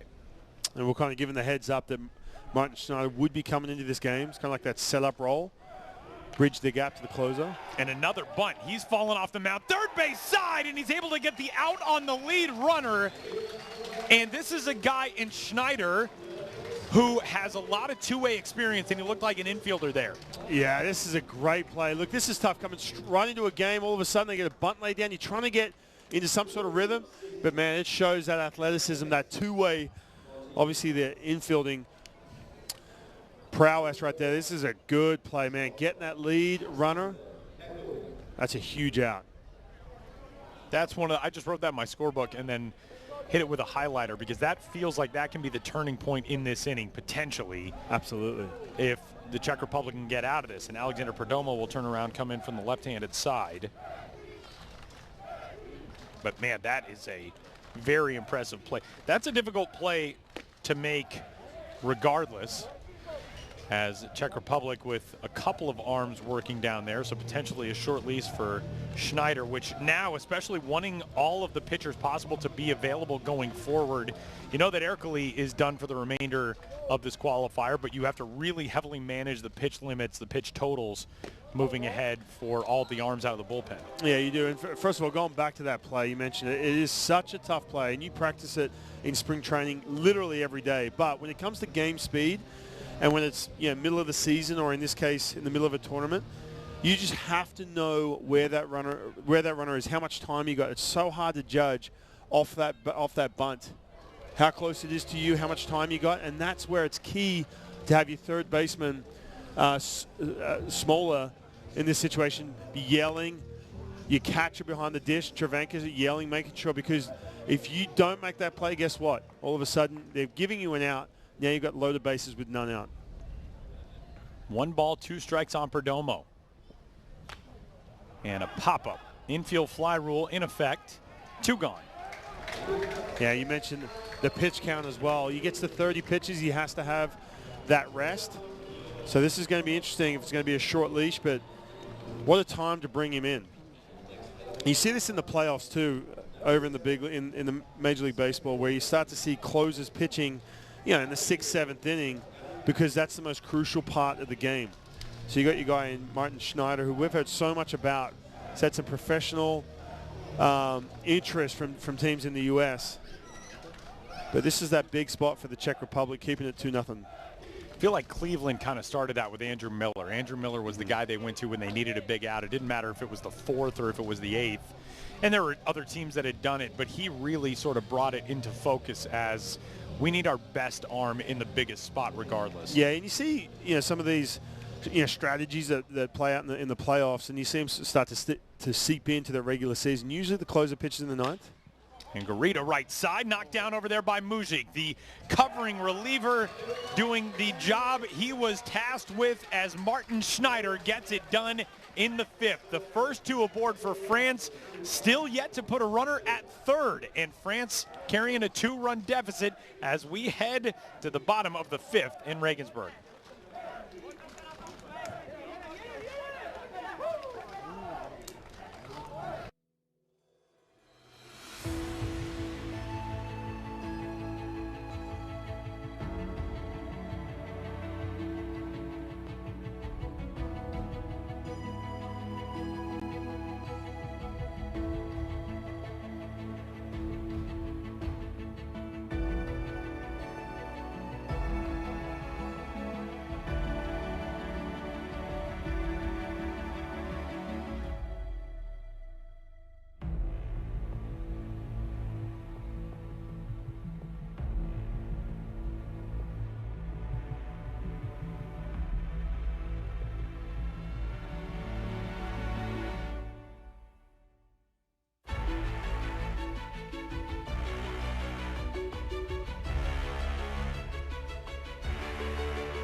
Right fielder Marek Klub set to lead things off for the Czech Republic in the bottom of the 5th inning. The first 2 aboard for France in the top half of this frame, but nothing across. And the Czechs now with an opportunity to maybe gain some insurance and some breathing room as this game moves through the middle third. First pitch slinging Klub, a liner out to center, and it's trapped there by Himinian.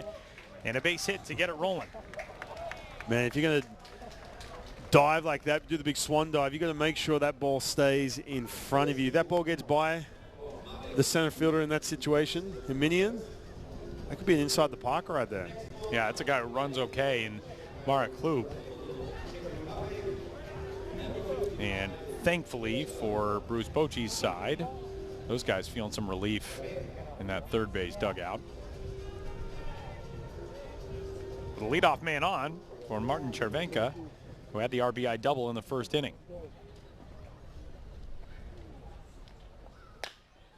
Over to third. That ball stays fair. They will not get the lead runner at second, and everybody's safe. Yeah, Jason Ruiz in this situation, he was kind of caught on his heels. This is the time before the play is made. You got to know where you're going and where the ball's hit. So, for example, the ball gets hit down the line like that. You're going to know exactly where you're going to go. You could see that hesitation, that pump the glove, that tried to set his feet, tried to throw to second base. Man, you got to come up with an out in that situation. So the first 2 aboard in the bottom of the 5th, just like they were in the top half of the 5th. And here is Matej Menchik. Menchik with a walk with 1 out in the first inning. And really that was the thing that settled Marc-Andre Habeck into this game. The first 4 batters against him, or the first 5, 4 reached. Homer, double, ground out, double, walk. And from that point, Habeck was really good. Only a 2-out walk in the second, retired the side in order in the third. Big time for a bunt right here, get those runners into scoring position. Menchik swinging away at least to start the AB. Strike 1. I'll tell you what, these Czech hitters, I've been impressed, even from yesterday too. I know they lost big, but they're not overwhelmed by velocity, not overwhelmed by big breaking balls. Remember, when you play on this stage, you get to see a lot from around the world on a different level, especially in regards to velocity too. Runners off of the pitch. Throw to third is in time to get Marek Klub, and the trail runner Martin Chervenka did not break. Chervenka, the catcher, so maybe he wasn't part of that. Might not have been a design steal, but what a throw by Ivan Acuna. Czech Republic does not want that reviewed, so it goes as a caught stealing. Man, it's a big out for the French team. You better make sure, if you're going to be that first out at third base, you better make sure you got that bag stolen. Maybe he missed a sign here. He's looking around. Yeah, you can see him looking in the dugout. It looks like he's confused. Maybe a missed sign from the third base coach. That happens. Couldn't see why they would probably try and steal that bag, but big out nonetheless. And just like that, the composure of this inning changes completely. Menchik gone on a strikeout. Camacho's found that slider. A couple nasty pitches these last 2 against Music.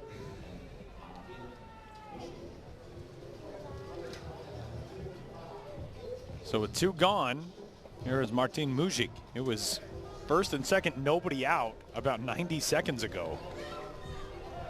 And now Mujic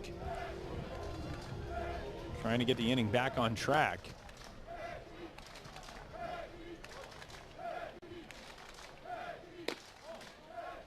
First pitch fastball pops the mitt, but just off the plate outside, 1-0. Same goes for Team France too. When you're talking about some of the pitch counts here, Camacho looks good. He's probably the best arm for Bruce Bochy. Probably stay under 30 pitches so he's available next time these teams are going to play again, if they stay alive.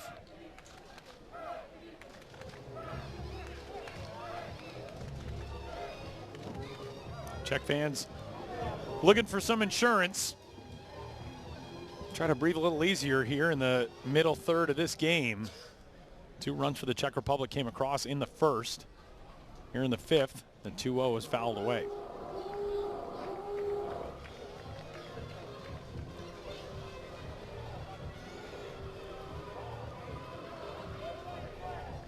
We have not had a ton of nail biters through the first couple days of this 2022 WBC qualifier. We started with a classic in our first game of this qualifying round back on Friday, a 5-4 win for Spain over South Africa. But since then, as that one came right into the room next to us, that's a simulation of what we said could be possible here. And now that I've seen it, I don't want it. Yeah. Tell you what, we're looking at the top of that net, as you can see on the shot, the top of that backstop. Man, there's a nice little gap here for those foul balls. 2-2 pitch. Swung on and missed. Somebody's going home today. Somebody's moving on. And right now, the Czech Republic in the driver's seat. A 2-0 lead after 5 over France.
Moving into the top half of the 6th inning, a guy who is trying to will his team to a comeback win to stay alive in the pursuit of its first ever World Baseball Classic berth.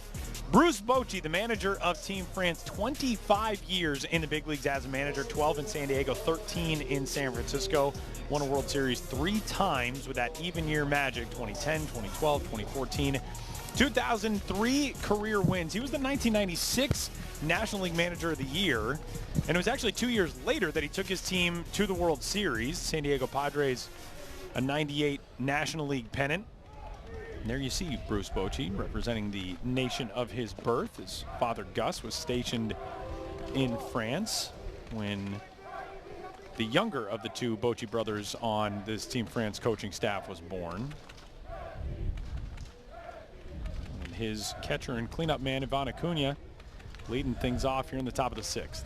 Man, just when you think you're going to wrap up your career as a manager, here you are in Regensburg, Germany, speaking French. You didn't really ask him how his French was. He said it's not good. He said I still got the app.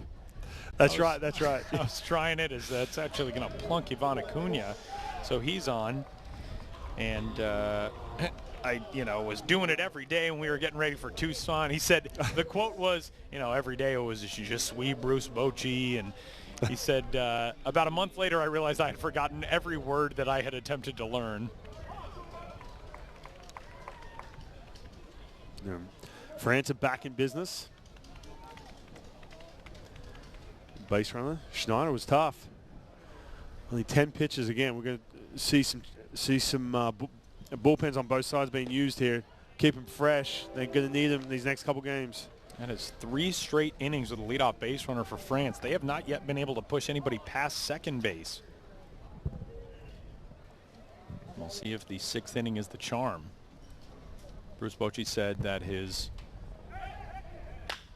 as a bouncing ball out towards short. Ariel Soriano may be doubled up. 6-4-3, 2 gone, bases clear. Man, big out. Obviously getting 2 out in the 6th inning, getting that ground ball, this sinking fastball below the barrel. But not only that, to keep that pitch count, we've talked about this a lot. This is a big part of this tournament, the fact that you go over 30, all of a sudden there's limitations. And now you're in a situation where you can get one of you guys, Schneider, through some of these pivotal innings in good shape and available later on in this tournament. So 2 gone. Miles on, still in search of his first hit here in the Classic Qualifier. 0 for 2 today, strikeout and a ground out to third. Takes that pitch down, 1-0.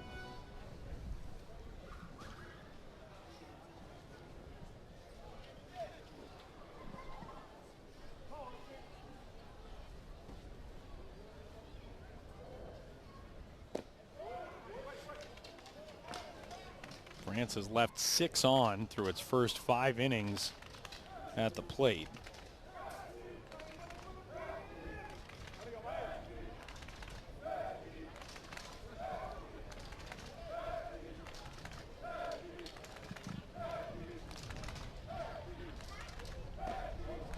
Two-0 there for a strike.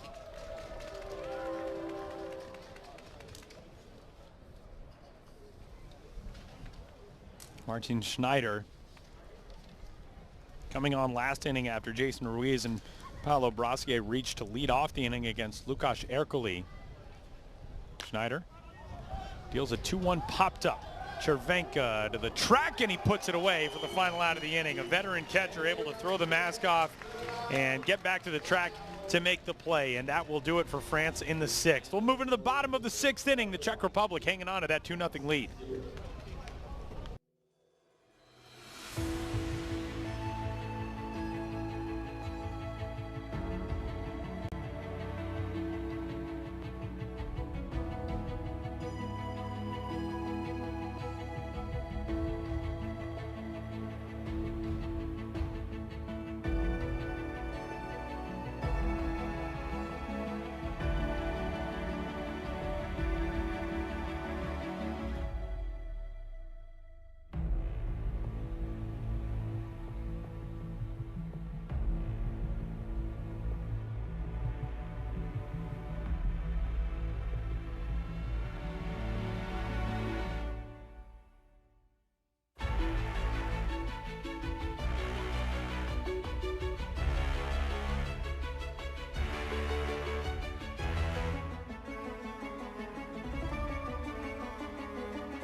Baseball history in the Czech Republic, not quite as long as some other countries. It was banned there for a long time after the Second World War, but over the last few decades, Czech baseball has made some tremendous strides. They are now playing in their 3rd straight WBC qualifier. Haven't made the full tournament as of yet, but you can see they've started making some real progress. They won a game in 2017, finished 4th at the Euros in 2014, and here they are with a really talented group that is pushing to continue its chase for a World Baseball Classic berth. And if they can add to or hang on to this 2-0 lead that they carry into the bottom of the 6th, they'll get one step closer by keeping their collective dream alive today. The loser of this game is headed home, as is the loser of tonight's contest between South Africa and Germany, set for a 7 o'clock first pitch for that one, weather cooperating, of course.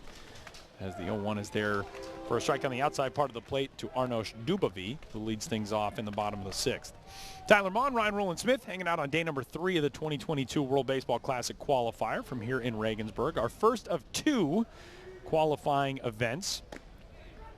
Called strike 3 there. Dubovi taking that one over the heart of the dish. That's 3 straight strikeouts from Yormer Camacho. Yeah, 3 pitches too. Camacho, he's been tough. He's got that slider down. Took him a little bit to get in a rhythm with that pitch, but that's his big weapon. And really Bruce Bochy's biggest weapon out of this bullpen. He's going to try and push him towards that 30 pitch limit. But look, France are down in this situation, so you have to play this like there is no tomorrow. You talk about trying to save him for another game. It's a tough balance. It really is, because you know he's dealing. You keep him out there. You keep him just rolling. And then all of a sudden, guess what? You get in the same spot. If you were to get through, he's unavailable. Philip Schmola lacing that one out to right. Miles on to make the catch. And that brings up Jakub Heitmar with 2 outs and the bases empty. Tell you what, Czech Republic made some good contact through the last couple of days. I'm impressed. And like I said, not super overwhelmed by plus pitches. Here is Pavel Hadim, who told us in our manager conversation on Thursday. He said, you know, we are a small country with big dreams. And the Czech Republic really embodies that a lot in a baseball sense. He said that's the thing that's up in the clubhouse for his guys, knowing that there are a lot of big possibilities coming out of this World Baseball Classic qualifier if they can reach that full tournament.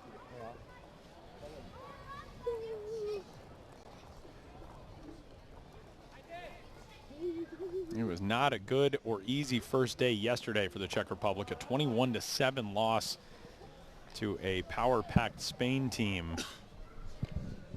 But here on day number 2, they have excelled on the pitching side. 2-1, Heitmar drives it out to right center field. Zahn in pursuit. It's over his head, and one hops off the wall. Himinian fires it back in. A 2-out double for Jakub Heitmar out of the 9 spot. And the Czech Republic with a 2-out threat in the 6th. There's that money spot out there, right center field. We've seen it already a few times today. You get a ball up in the air, it's extra bases for sure. Wind taking that ball. It's been blowing out that way all day long.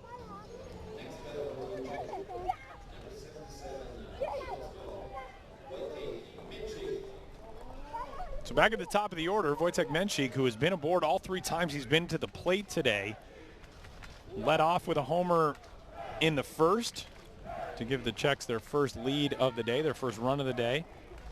Walked in the 2nd, walked in the 4th. You got to think Camacho is going to be careful with him here. Really dynamic bat out of that top spot in the order, an NC State product. Played for the Wolfpack's College World Series team a couple of years ago.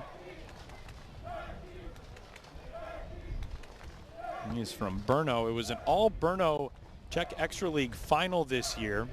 Draci and Technica.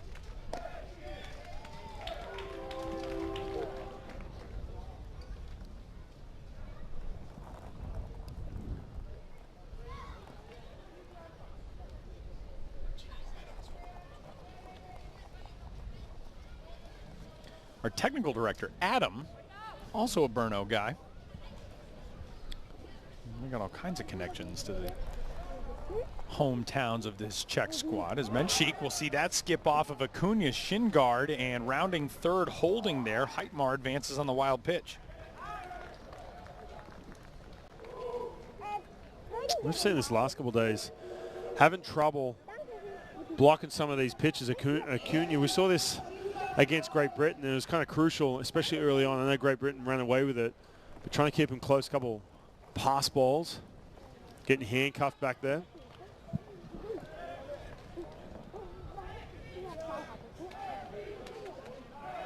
Wojtek Menchik played 54 games this year for the Inland Empire 66ers in the Single-A California League before he was released by the Los Angeles Angels of Anaheim.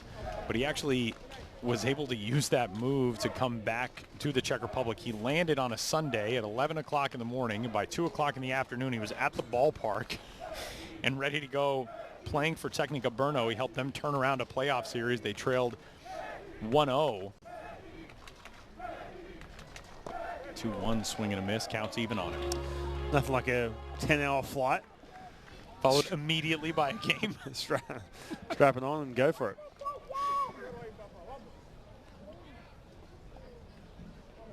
Two balls and 2 strikes on him. Hey, no dwelling on getting released. No feeling sorry for yourself. Straight back into it. I love it. 3-2 now. France's bullpen quiet for the moment. You got a big chance right here. Mensik has been swinging the bat well, get some insurance. Put France out of reach.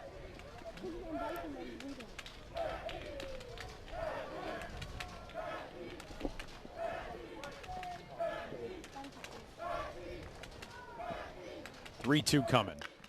Ooh. And that's that pitch. We talked about it. Camacho, it's that good slider, especially throwing a 3-2. Mensik early on in the at-bat swung right through it. This Czech team, man, if you make a mistake, they're going to make you pay for it. You have that feeling right now with the way he's swinging it. Pitch inside the strike zone, it's going to get hit. Be a fastball down the way. Heitmar off third. 3-2 is ball 4. Third walk of the day for Menchik. That brings up Petr Zima. You've seen a lot of base traffic in this game, but nobody has crossed the plate since Martin Chervenka doubled home this guy at the plate, and Petr Zima all the way back in the bottom of the first. Yeah, that big double, 1 for 3. Again, this is that middle of that Czech lineup. It's dangerous. Keno Perez out from the third base dugout. France's pitching coach with the infield gathered around.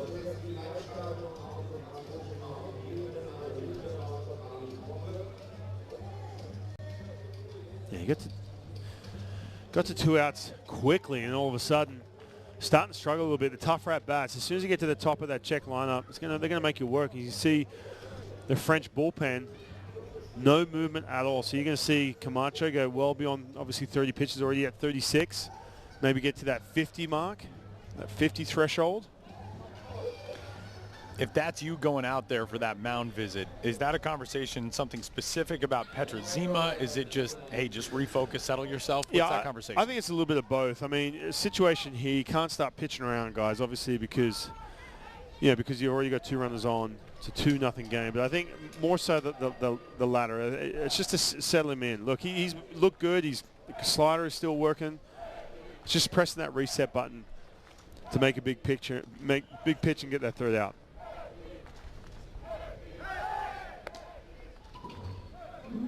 So at third base, Jakub Heitmar, the 2-out double to right center. Menchik with the walk behind him. Czech Republic left a man on last inning, left 2 on in the 4th. Went 3 up, 3 down in the 3rd, but left a runner on in the 2nd, 2 on in the 1st. That has been the story on both sides today.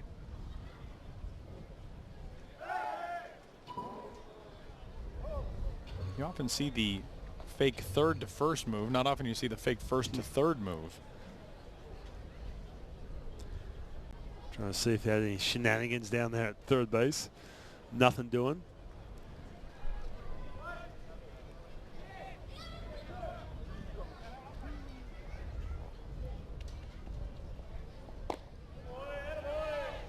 Man, he's having a tough time commanding that fastball.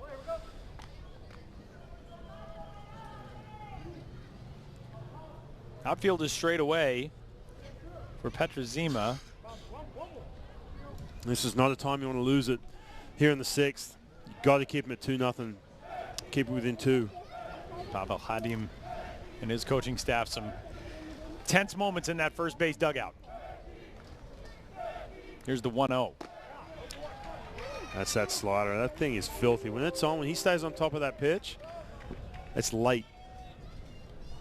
It's got that good spin on it. Just takes that left turn late, especially these righties.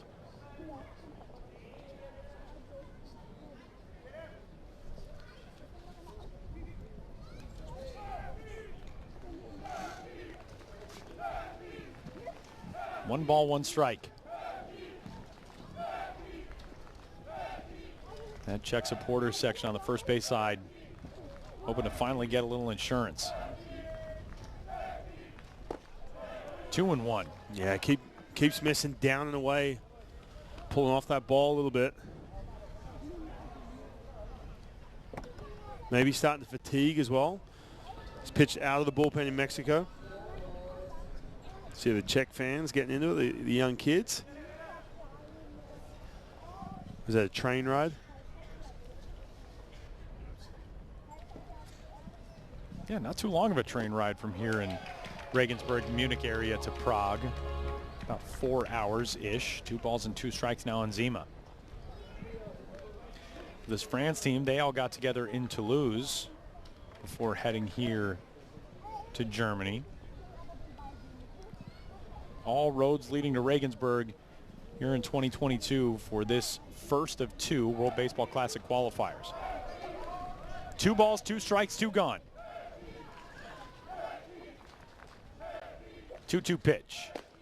3-2, and now breaking from first to second is Menchik, who gets there with nobody covering the bag. He was kind of trying to draw the throwdown potentially and maybe make a mistake, force out of the hand of Acuna, allow that run to score from third, but now there's 2 in scoring position and a full count with 2 gone. Yeah, interesting time to run because you can see Camacho's struggling with his command a little bit. It's going to be a deeper count, but when you can see something, when he's paying no attention to you at first base, you can get that big jump, and why not just take the base? No chance of a throw. 3-2 on Zima. Camacho deals. We'll do it again. Got away with one. Right there, that's not that best slider. That's not that A slider from Camacho. He's in a tough spot right here. He does have the open base, but he's starting to fatigue a little bit. Pitch count around 42. Pitching in Mexico out of the bullpen. I struggle to think that he has thrown this many pitches and this many innings throughout the season, being a one-inning type guy.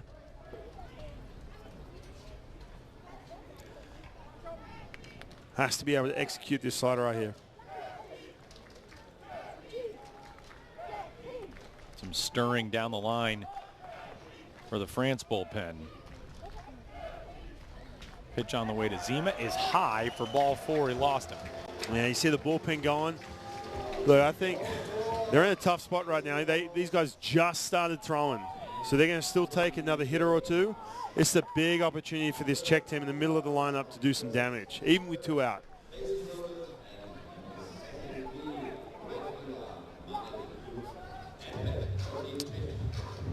This is the type of scenario in which you are hoping to put this game out of reach, especially against an offense that has struggled on the other side. You get a base hit here and you break it open with a couple across. And this game feels very different.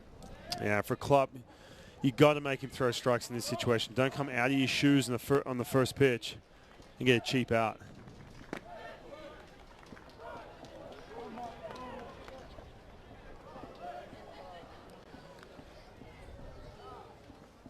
All right, Kloop. So far today, 1 for 3. He singled his last time up.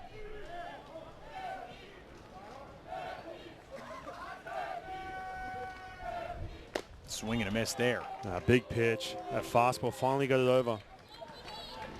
And all of a sudden it's 0-2. Giving Camacho a little breathing room right now. He can expand a little bit if he wants to. I think bigger pitch though is that 0-0 slider is able to get over for a strike.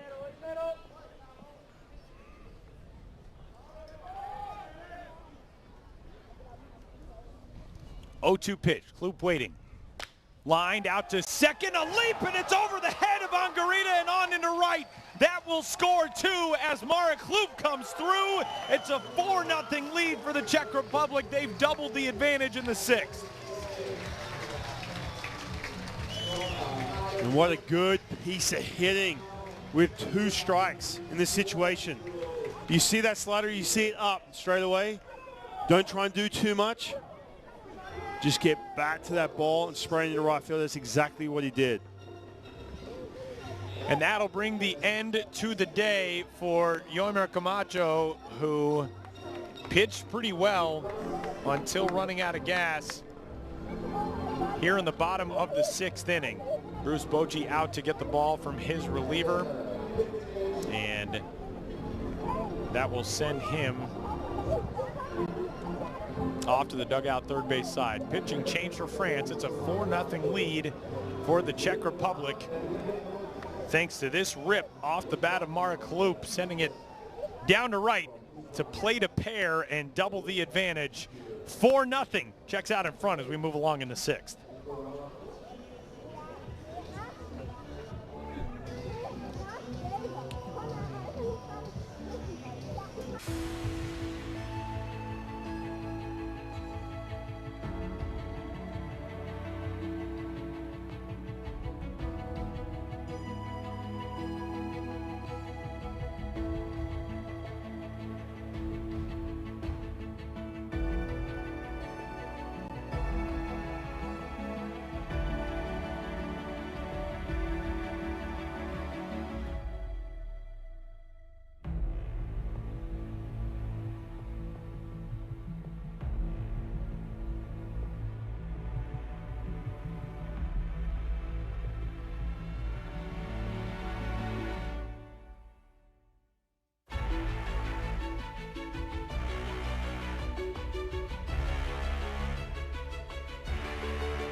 Pavel Khadim pretty excited to see his guys finally break through with a couple of men in scoring position. The bases loaded, 2-out knock by Marek Hlub, adding 2 to the advantage. There's a 4-0 lead now for the Czech Republic here in the 6th as France goes to the bullpen to bring on Shane Priest.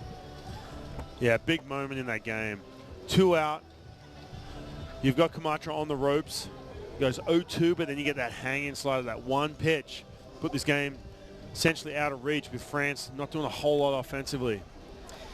Camacho left at 46 pitches, and you made the point he probably hasn't thrown that many a whole lot this season. Only one time this year for the Pericos de Puebla in the Mexican League did he throw more than 46, and that was all the way back on April 23rd. He threw 78 pitches, but his next highest total was 43, and that was in May.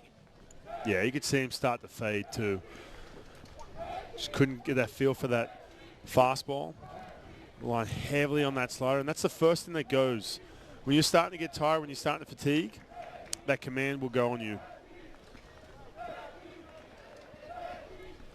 So with Camacho gone, Shane Priest, who plays for the Templiers de Saint-Arc in the French League, working against the veteran Martin Chervenka. And for Pavel Shadim and the Czech Republic team, now all of a sudden you don't have to lean so heavily on your back end guys. You set up man, your closer may have a chance to keep him out of this one in case it gets crazy, gets too close, and they're available the next couple of days. And we know how much faith they've got in Martin Schneider, who has come on and done such good work in relief of Lukáš Erkoli. But yeah, like you said, now it's not a save situation. You got 4 runs to let yourselves relax a little bit.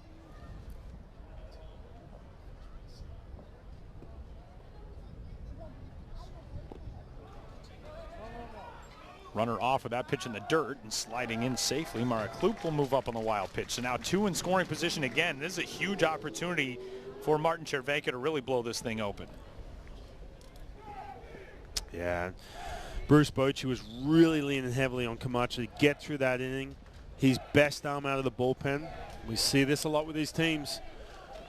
It's just not the depth of pitchers to just have your horses come one after the next to get through some tough spots. This France team, they are, you know, in South Africa, we'll just got our second look at South Africa tonight, but you just get the feeling with competitions like this, if this was a month-long European qualifier, by the end of it, France would be right there with everybody else. These guys are talented, and they haven't caught the breaks through their first couple of games. They may be going home today. There's still a lot of time for them to work with, but there's a lot of talent on that roster. Yeah, one thing that's really shot them in the foot is the command, too. We saw this the first game. Just too many bad counts, too many walks. Nice off-speed pitch there, 3-2. That's pretty evident, too. When you have a lot of inexperience, you have a lot of guys who haven't pitched at this level, the command's definitely going to elude for sure. The stars of tonight's game in front of this home crowd here in Germany, the German national team hanging out on the first base side as they get set to start warming up for our night contest. Germany and South Africa coming up at 7 o'clock local time from here in Regensburg. Bouncing ball over to third. That stays down on Jason Ruiz, but his long throw to first is in time to get Martin Červenka and retire this side. But 2 more across for the Czech Republic, which gets a little bit of space, and we head to the 7th in Regensburg.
Set to go for the top of the 7th inning. 4-0 is the lead for the Czech Republic over France. Back upstairs at the press box here at Armin Wolf Baseball Arena. Tyler Mon, Ryan Rowland-Smith, leadoff man for France. Here in the top of the 7th, still 9 outs to work with. Daniel Patrice, the first baseman, will get things rolling against Martin Schneider, who pours in a first pitch strike. It's 0-1. Patrice, the first baseman, had a double back in the 2nd inning. Then it'll be Jason Ruiz, the third baseman, and Paolo Brasi, the left fielder. And Martin Schneider has come up massive. Ercole started this game. He was great. Got into the 5th. Got in a little trouble. And Schneider, who is a firefighter for real, put out the fire in this game too. Oh, I like it. How about that? That is very cool. And the representative for the Czech squad, the media rep, Martin Klaus, was telling us that in the Czech Republic, firefighter shifts are 24 hours on, followed by 48 hours off. And so going into Czech Extra League weekend series, Martin Schneider's team is aware that there's always going to be one day that they won't have him.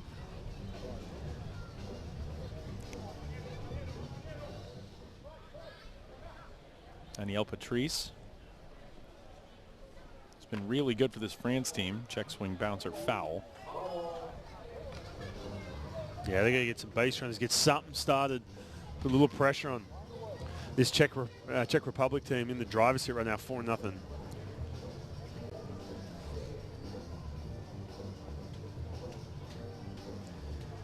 Yeah, how about that? You're playing against Martin Schneider. If he plays the first tee, like, yeah, we're good for tomorrow. You'd be putting fires out. Sorry, guys. Sliding down poles. I got to be running up into burning buildings tomorrow. But I'll be here on Sunday. We'll be good. That is pretty amazing. It's another thing that you just cannot help but love about so many of these national teams. These guys are here because they love it, because they want to be part of it. As Patrice skies it down the left field line. This is a long run for everybody, and that'll drop in foul ground. Matej Menchik couldn't get there, so new life here for Patrice at 2-2.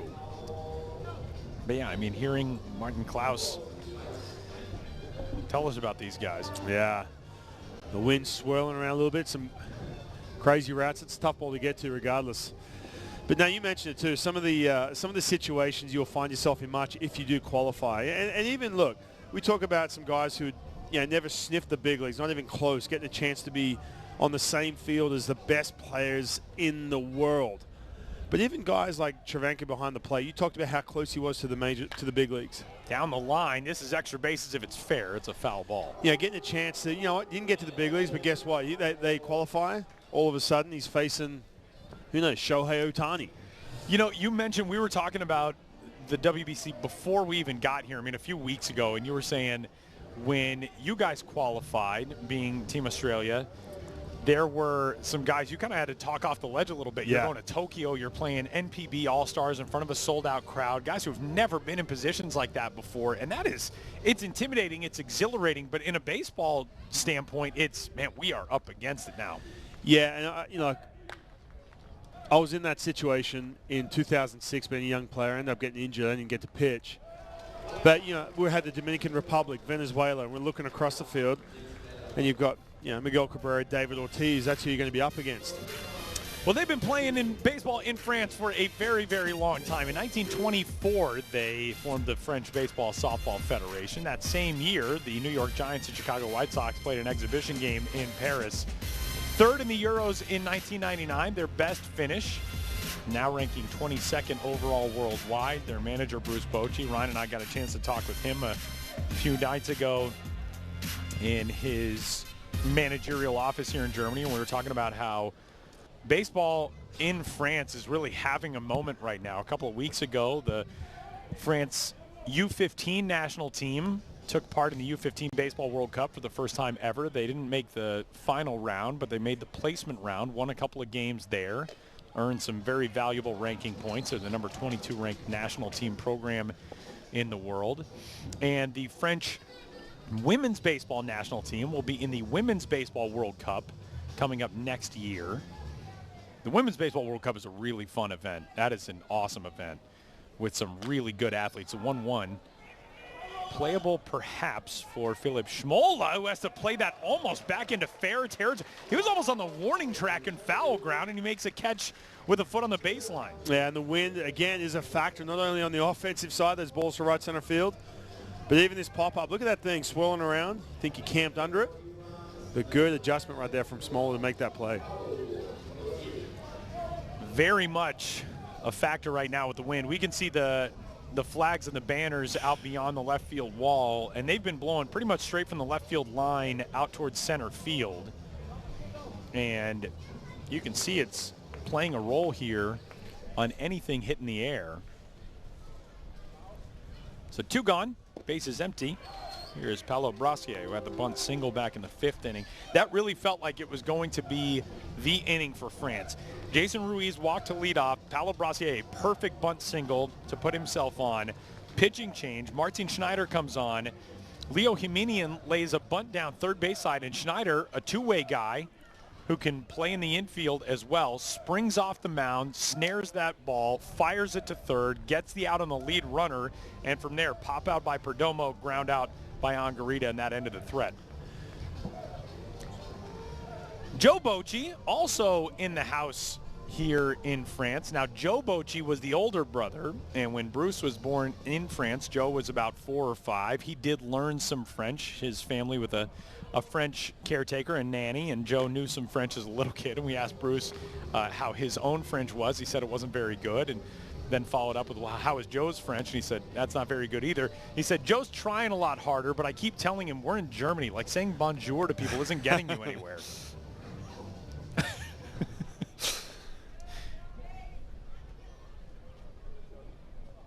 2-1 on Brassier. France still with some time. They've still got 8 outs to work with, and the offense has put traffic on the base paths, but as we noted earlier, they have yet to push anybody past second base, and they just haven't had that key hit today.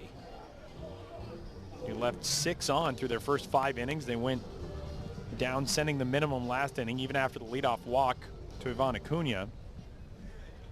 Brassier trying to start something on a 2-2 count with 2 gone. And he'll put it in the air. Right side. Mujik, the call and catch. And again, the wind a little crazy as the final out of the inning settles into his glove. It is not a real fun time to be trying to make plays on balls in the air. Well, to the bottom of the 7th. It's stretch time in Regensburg. 4-0 Czech Republic.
Headed to the bottom half of the 7th inning in Regensburg, where baseball fans from all across Europe and around the world have come to hang out. And not only that, but that building on the third base side that we just showed there, where our high third base camera position is, that is the academy here in Regensburg. Those are the dormitory rooms.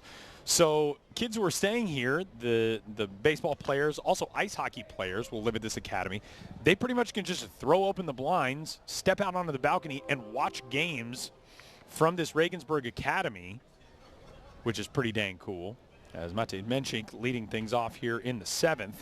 It's about 30 kids who live at the academy, most famous of whom, Max Kepler, played his ball coming through the academy here. Now, I don't believe Max Kepler lived at the academy. I had this conversation with Tobias Dietrich, who is the radio voice, the TV voice, actually, streaming video voice of the Legionnaires here in Regensburg. Grounder over to third. No trouble for Jason Ruiz, who retires Menchik. 1 up, 1 down. But pretty cool opportunity to live here, be at this facility, come to this ballpark every day, go to school, play some ice hockey if you're one of the ice hockey kids.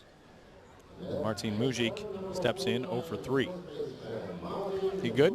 I'm good. I'm good. It is a trek. You're talking about the ballpark. It is. The bathrooms are few and far between. They're a ways away, too. So Martin Mujic steps in out of the 6th spot. I did see a guy in a Mariners jersey down there. Did you stop for autographs and taking selfies, kissing babies? I did get a photo with the rooster. Did you? The French rooster. Fantastic. Got a selfie. I did know, we've worked together once before. Here we are on camera in Regensburg. Get to lean back. Mariners legend Ryan Roland-Smith. That's right. Tyler Maughan. Denver Metro League high school baseball legend. As a shot through the right side will be the first hit of the day for Martin Mujic. I did know, what a lovable dude you are. We've worked together once before. I appreciate I don't that. think I knew how much Mariners fans love you until this week. I mean, the amount of people that I've had like, hey, are you on the call with Ryan Roland-Smith? Is that Ryan Roland-Smith? Ryan Roland-Smith's in that booth? Ryan's helping out? He's doing this WBC qualifier? Everybody loves you. Well, it's a good time in Seattle right now because yes, it is. The team is doing well finally. That's been 20 years since they've been to the playoffs. I get a chance to do TV and radio up in that area. So, everyone's excited. They tune into the World Baseball Classic and, I'm talking Mariners. I'm talking about Harry Ford. Why wouldn't they be excited? Mariners 80-64 as of right now. They are right in that wild card race. They're a half game back of Tampa Bay for the second wild card spot. And that's a team that we were talking earlier this week. That's a team that at one time this year was 10 games under 500. And they have just stormed back to be at 16 games over right now. Yeah, one player who is at this tournament, Nueve Marte, who was crucial, was the big trade piece to get Luis Castillo. And when you look at the way they match up in the playoffs, on a pitching standpoint, you've got Robbie Ray, Luis Castillo, and then even Logan Gilbert or George Kirby. They match up just as good as with anyone. And, when I'm watching Marte, I'm thinking, I want to go say thank you. Because not that he had anything to do with it, but he was the piece that got Luis Castillo to Seattle that could get him that first playoff berth. Man, and, I think just speaking as a baseball fan, it would be incredible for the game of baseball if the Mariners can get in a spot where they can host that wild card series, because the way that ballpark will be in Seattle after a 20-plus year wait to return to the postseason, as this ball's roped down the third base line and past the lunge of Jason Ruiz on into the corner. Pursued down there by Brazier. It rattles around. Mujic flying around third. He will score the 5th run of the day for the Czech Republic on an RBI double by Arnos Dubovic. And they just continue to hammer out these extra base hits. You talked about that French team, the offense struggling, nothing but singles, a couple walks thrown in there. But this Czech team, man, they can bash. As good as that Spain team we saw yesterday. Getting a chance with a bunch of doubles, a few home runs, making it happen. When we were coming into this qualifier, you said, who's your team to watch? And I said the Czech Republic, because I felt like they had really put together a very good roster, and I love the way they're building their national team program. And then they went out and, quite frankly, they got waxed yesterday by Spain, and thought maybe this team is not quite the level of depth that I thought. And I think it's obviously great to see for these guys in that dugout, but this is massive relief for them, I would think, to go out and be able to put together such a complete effort. And for Pavel Hadim and his coaching staff, this is the team that they knew they were bringing here. Yeah, and I think the important thing is to know as well. Now, look, they used Acoli early in this game. They've used Martin Schneider. If they can get through this game and still have some fresh arms in that bullpen, going into their next battle, they're going to be in a really good spot. Because they can hit. They definitely can. And they don't get overwhelmed by velo either. They scored 7 runs yesterday in that loss to Spain. 5 spot here today and looking to add on. Tapper out in front of the mound. Shane Priest will get the out at first. Dubois advances. Yeah, it's one thing to get, through that first game. Like you said, they got hammered yesterday by Spain. Now all of a sudden they're in the driver's seat. It's one thing to get to a spot where you can essentially qualify, but if you're out of gas when it comes to your pitching, it's going to be awfully tough. So important to make sure you have those guys and you manage your pitching staff as well as you can to get to that spot in good shape. So here's the guy who got last inning started for the Czech Republic. It was 2 outs, bases empty when Jakub Heitmar, the second baseman, crushed a double to right center over the head of Miles Zahn. And that started a string. Double, walk, single that brought home 2 runs. Marek Klup coming through for his team. The son of the Czech TV play-by-play voice for these WBC qualifiers, Vladimir Klup. And that gave the Czech Republic a little bit of insurance. They've added on here in the 7th, trying to bring in 1 more at least with Dubois at 3rd.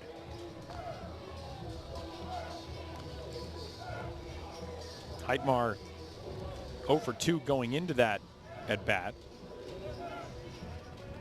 But starting things out of the 9 spot last inning.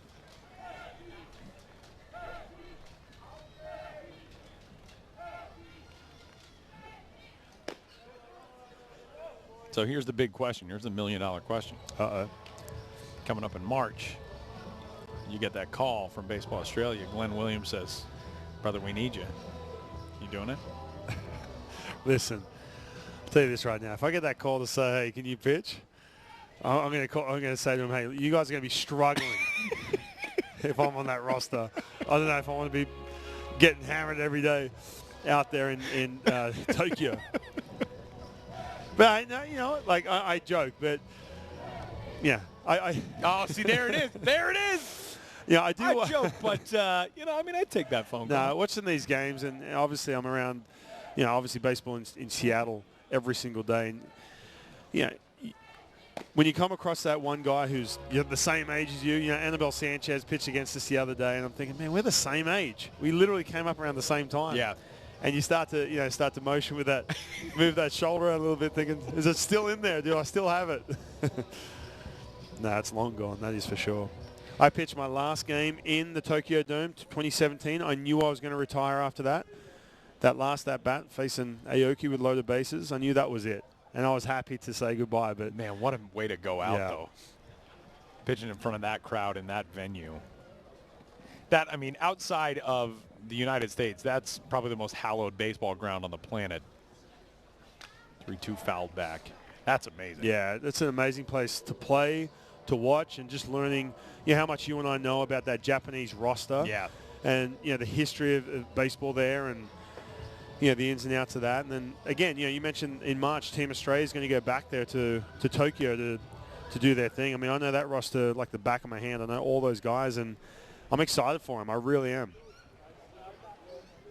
Japan will have a new manager for the 2023 WBC. Atsunori Inaba retiring after clinching a Premier 12 title and then Olympic gold. 3-2 is high, ball 4. So Hideki Kuriyama, he'll take over. Yeah, I remember that game.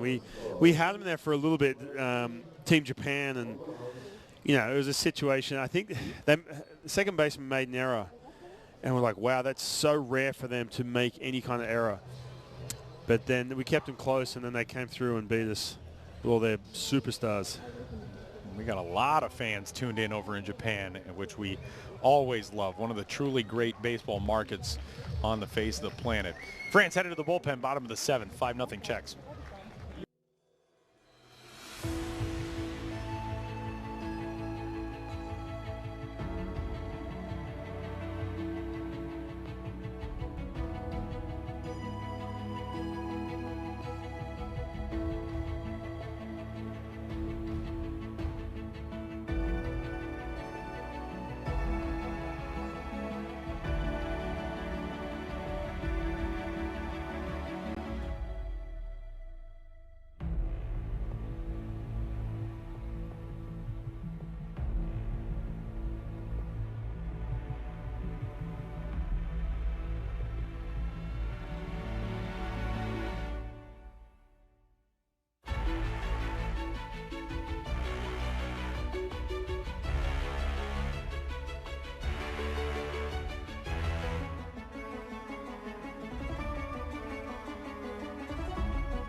Right-hander Quentin Moulin will take over on the mound for France in the bottom of the seventh inning as we continue moving along. Quentin pitched earlier in this qualifier in game number 1 for France. A swing and a fly ball to left, and the first pitch that he throws will result in the final out of the 7th inning. Quick way to get the job done in the 7th. We are headed to the 8th. Czech Republic in control in Regensburg.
This copyrighted telecast is presented by the authority of World Baseball Classic Inc. and may not be reproduced or retransmitted in any form, and the accounts and descriptions of this game may not be disseminated without express written consent. Kyle, you hear that? That's how you do a copyright. You just bat flipped the piece of paper and you ripped it. Thanks. That's pretty good. I'm impressed. I am impressed. Yeah, You did not disappoint with the reading skills. A swing and a drive off the bat of Leo Himinian out to left center field. That's off the base of the wall, and it's extra bases for the French leadoff man who digs past second, stumbles a bit, but he'll hold up there. With a leadoff double, France still alive, still got a lot of time to work. They trail by 5, but the leadoff man in scoring position in the 8th. We talked about nothing but singles from this French team. All of a sudden, now they're starting to show some of that thump ball off the wall out there in left field. Good way to start. Get something generated. Down by 5.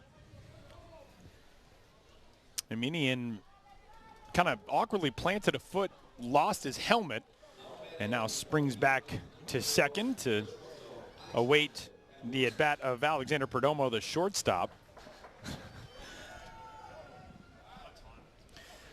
Martin Schneider on for what is now his 4th inning of work. He came on in relief of Lukáš Ercoli. And it's kind of interesting. Schneider, he's been efficient. His next pitch will be number 35. But, you know, running him out there knowing that the pitch limits are in effect and all that, you got to be very mindful of how many he throws, because if you're the Czech team, you're hoping that you are playing coming up on Wednesday in the final game of this World Baseball Classic qualifier. And you really want to have him available because he is the arm that Pavel Hadim was hoping to rely on yesterday to close out a potential win over Spain, and obviously that went awry early. This is a valuable arm out of that bullpen. Well, you have that day off tomorrow, too. That plays into it. And right now he's in that 1 day off threshold. If he goes over 50, well, then he's basically out of this tournament. Good slider out there, though. And right on cue with him 15 pitches away from that 50-pitch threshold. That looks like it's Mikhail Kovala.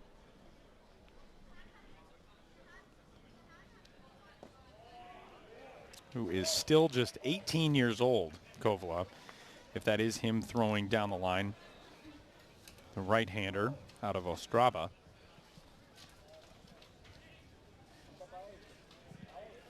I really like the name of the Czech Extra League team in Ostrava. They are the Arrows. 2 balls and 2 strikes.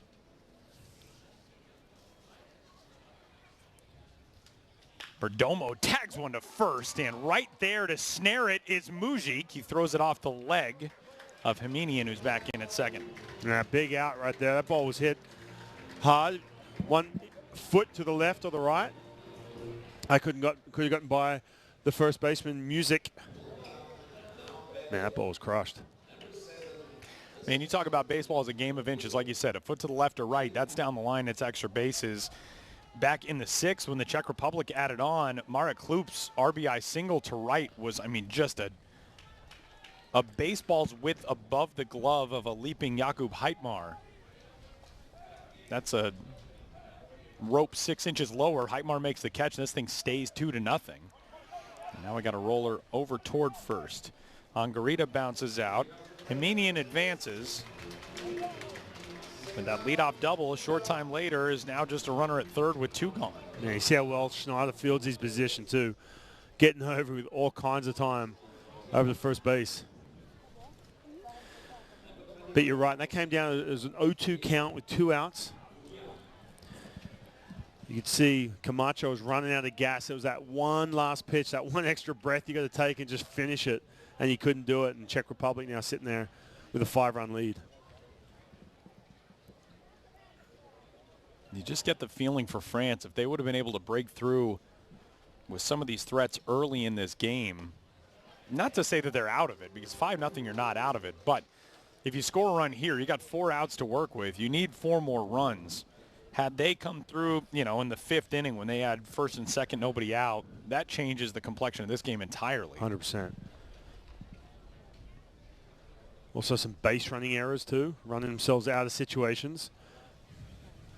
0-1 up the middle, and that is diving, stopping it. Menchik won't have the play at first. It brings in the run. The infield single gets the job done for Acuna.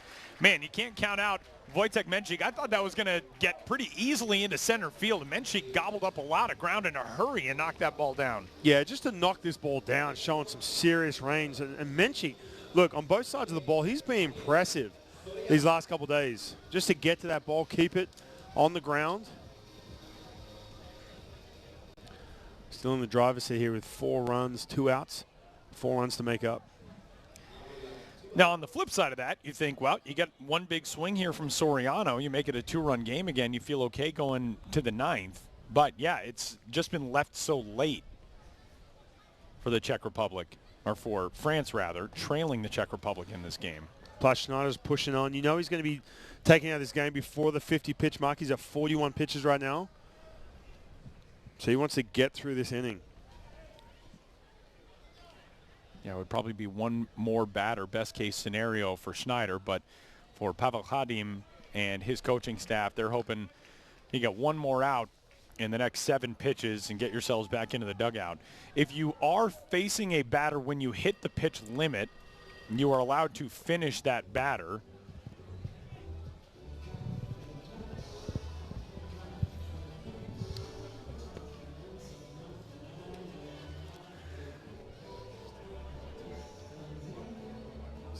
Martin Cervenka out for a conversation with Schneider.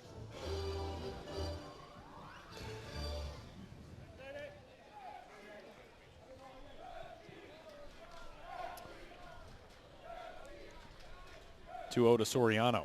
Good slider right there. Big breaking ball. And here we go. This is the pitcher usage limitations, and this is a big part of how you manage your team. But look at this. 30-plus pitches, you have to rest for that one day. It is an off day tomorrow, so they're in good shape there. But you go over 50 pitches, Martin Schneider in this situation, and this is 6 pitches away, he's done for it because, you know, it says he has to rest for at least 4 days, but we don't have 4 days left in this tournament. Big cut and miss on 2-1. That break, I mean, the sweeping action on that pitch is really impressive. Thing's got a little buzzer engine in it floating across the plate from inside of the outside part of the plate for right-handed hitters.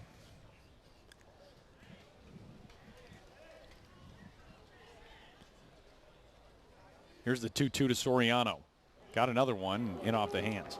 Yeah, pitch left up, out over the plate. Mistake Soriano, missed it, had a chance. Big out right here. I know it's 5-1. You see Team Germany getting ready. Played last night.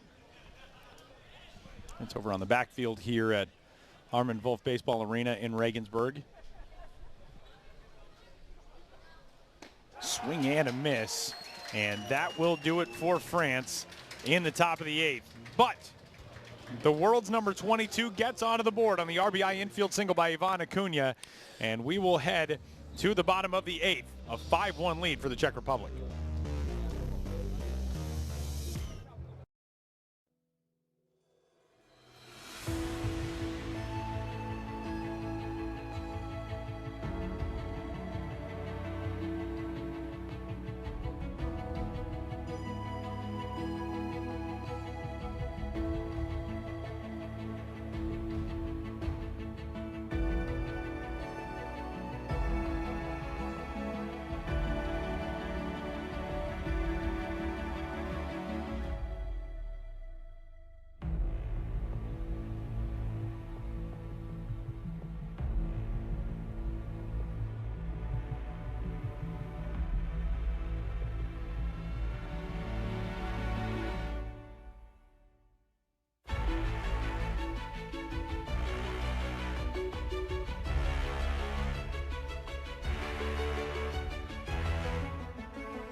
Back upstairs in our broadcast booth at Armin Wolf Baseball Arena here in Germany. We are headed for the bottom of the 8th inning, a 5-1 lead for the Czech Republic, which needs 3 more outs to eliminate France and stay alive here on a Sunday afternoon in Bavaria. Tyler Mahn, Ryan Rowland-Smith.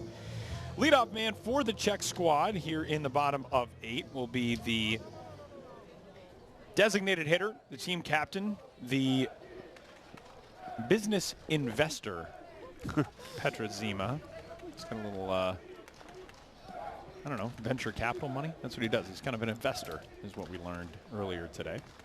As he goes to work against the right-handed Quentin Moulin, who gets this bouncer out to short. That's a long throw and a tough play, and Zima will beat it out. Yeah, good pick right here. Tough play. I think he had more time than what he thought, though. He didn't set his feet. He could have crow hopped. See this backhand in the hole. Getting down the line quick. You see the Czech Republic team still fired up. Still up. They're up by 4, but they're still getting fired up over base hits, infield hits. That's for sure. Making some changes. Pinch runner into the game for the Czech Republic. And that will be Bernau product Martin Červinka, not to be confused with Czech backstop and the man in the on-deck circle, Martin Červenka. Červinka. Petra Zima's day is done. I remember seeing Martin Červinka and Martin Červenka on the roster for the Europe and Africa Olympic qualifying event in Parma and Bologna, Italy a few years ago, and Earlier this year, I asked Martin Chervenka if anyone in the Czech Republic would ever confuse the two of them, and he said, no, absolutely not. They are two very different players. Martin Chervenka, a 6-foot, 184-pound infielder out of Brno. He was born on March 3rd of 97. Martin Chervenka, the catcher, born August 3rd, 1992 in Prague. He's 6'4", 225. And Martin Chervenka, the catcher, he's in the on-deck circle right now. He is a big, really imposing, big target catcher. Did you like that when you played, when you had a guy back there who was like, oh, it's a big target to set up behind the plate? Yeah, for sure. You really did. Not that there were many small guys, in the big leagues. I mean, you look at actually, matter of fact, Kirk with the Blue Jays. Alejandro Kirk, the real big guy, who's really emerged as one of the best catchers now in the game. But, when you have that big, solid presence and when they can just, stick that ball and receive really well, kind of like Salvador Perez with the Royals, think of him. But behind there, he's a big dude behind the plate. But, yeah, there's nothing better. I just liked a good, rock-solid glove, good receiving, just snap. I hated that big pillow glove, that big floppy glove. One of your statesmen, Josh Bard. If you remember Josh Bard, he's from Denver. He had that big. He's now the bullpen coach for the Los Angeles Dodgers. He's with the Yankees for a little bit, but man, he used to have that big pillow back there. I couldn't stand it. It's like, Josh, mate, upgrade the glove, get something brand new. What's the thing that you don't like about it? It's just, look, it's a visual, and this is part of the reason why when you have a robotic umpire behind the plate, it's going to take the art of catching out, receiving. Stealing strikes. You're just going to see a guy back there just kind of essentially receiving, catching the ball and tossing it back. It's a good visual. It makes such a difference to how you throw. Bouncing ball left side. It's snared, cut off over there by Jason Ruiz, who throws it away. Marek Klup will move up to second base. Ahead of him, Chervenka is at third, and a huge opportunity now for Chervenka to try to break this thing wide open in the eighth. Yeah, Patrice, we've talked about him a lot, the first baseman for this French team. He's been so solid, but this is a tough play. This is a tough ball to pick. But man, he has been solid, just caught in between that bounce. So real big opportunity right now for Martin Chervenka with runners at second and third. And, that's the right play in that circumstance. The third baseman has the easier throw with a ball to the backhand side of a shortstop.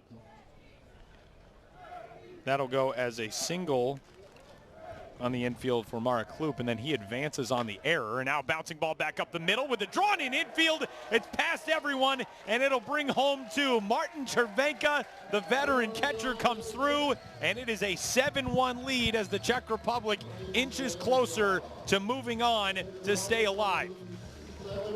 Not a whole lot of exit velo, but that base hit that bounced up through the middle, got through that infield. That infield was pulled in. Man, wasn't that bad? Putting this game essentially out of reach for the French team. Look at that ball just sneaking through the infield and 2 runs scoring. And, if this is the last we see of Bruce Bochy and this France team, they still have a lot to be very proud of. And this kind of gives you the feeling of the bricks being put into the foundation for French baseball, because like I said, French baseball is in the middle of having a moment right now. The U15 team, the Women's World Cup team, this team with a 3-time World Series champion as its manager. This France squad may not move on to the main tournament, but I still feel as though they are starting to get things up on legs. Yeah, and you learn something every time you come to this stage, every time you come to an international event, you're facing different teams, and you see how you stack up, where you compare, and you learn what your weaknesses are. I know, going into the World Baseball Classic, for Team Australia and trying to just get through that first round and being so close, you leave there and you're frustrated, but you leave there learning what is it, what do we lack? Why are these other countries, these other nations better than us at these events? And, it could be velocity. Okay, we have to, build on that from 12 to 13 years old and up, or whatever the long-term solution is. Is it playing better defense? Is it we're lacking power with bats? Wild pitch moves the runner into scoring position. Cervenka now 2 stations away.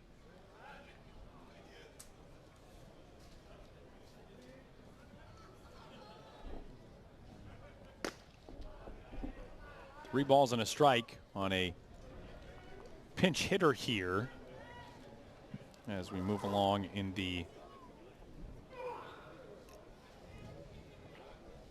I think last half of the 8th.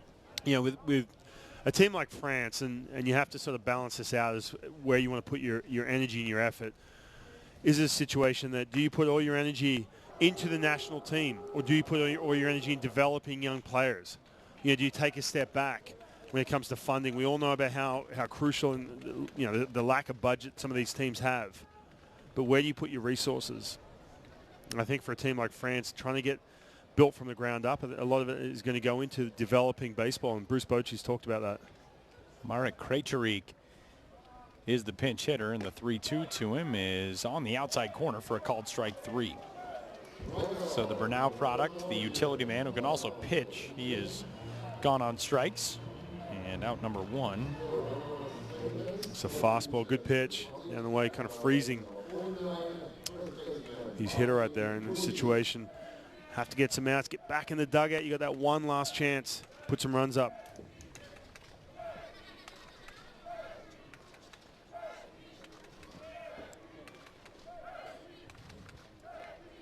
So now it's Martin Mujic. Believe it or not, this is not the only big-time international baseball going on today, although it is at the senior level. They are into World Championship Sunday in the U18 Baseball World Cup. And they've actually got a very weird schedule there today. It is rainy Florida. Japan and the United States were suspended by rain last night. So they have to resume that game today. And then the World Championship final and the bronze medal game will be later today for the U18 Baseball World Cup. They are now into the 5th inning of a 7-inning game. Japan leading the U.S. 3-2. If the U.S. wins that game, they're on to play for the World Championship against Chinese Taipei 30 minutes after the conclusion of this game. If Japan wins that game, it'll be Korea and Chinese Taipei in the World Championship final. Japan and the United States would then rematch for bronze coming up in the night game. 0-2 swung on and missed there by Martin Mujic. So back-to-back strikeouts for Quentin Moulin. Good changeup right there, showing that pitch. Try and get some outs. That changeup, bottom falls out of it. Quentin Moulin trying to get the last out of the inning and get France one more shot in the batter's box to try to climb back into this one, trailing 7-1 here in the 8th.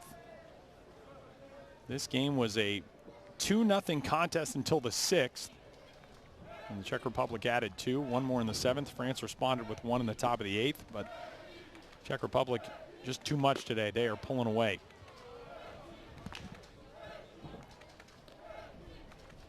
And those fans will get a chance to cheer on their boys for one more game coming up on Tuesday. The winner of this game will play the winner of tonight's game between South Africa and the host nation Germany. And a swing and a fly ball out to left as settling under it, Paulo Brassier puts it away for the final out, and that retires the side. But the Czech Republic brings home 2 more, and we head to the top of the 9th. It's a 7-1 lead for the Czech Republic, trying to close out a second-day victory over France.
As we enter the top half of the ninth inning, one of the youngest players in the entirety of the 2022 World Baseball Classic Qualifier will take to the mound. The lights are on here in Regensburg just past 4 o'clock in the afternoon. It is a gray and dreary sky overhead, but thankfully we haven't had any rain so far. And of course we are on more past a, well past an official game as Mikhail Kovala comes onto the pitcher's mound and deals the first pitch into a pinch hitter, Daniel Rosell.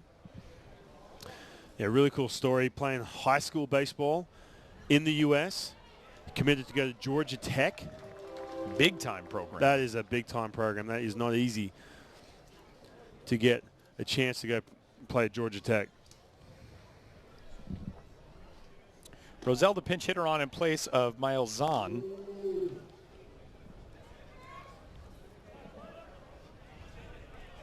Rosell out of Havana, Cuba. He plays in France for the Buccaneers of La Rochelle. Grounds one in a weird hop over a third. Eats up Schmola, who took that off the side of the neck, and hopefully he's okay. I think not an extremely hard hit ball, so hopefully he's all right. Yeah, broken bat. Took kind of a funky bounce too.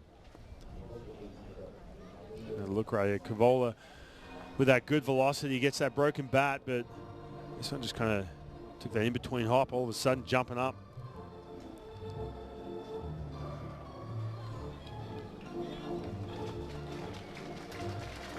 He's going to stay in there. Nice ovation from the 900 plus in attendance here in this little ballpark in Bavaria. So it'll go as an infield single for the pinch hitter, Daniel Rosell.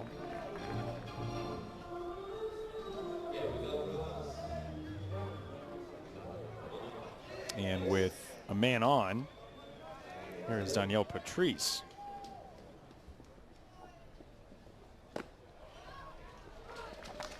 Now, what a story, though. Mikhail Kovala playing high school ball at Combine Academy in North Carolina. Committed to play at Georgia Tech. He is 18 years old. He won't be 19 until December 28th. And he's actually one of two 2003 birthdays on this roster, along with Milan Prokop out of Brno.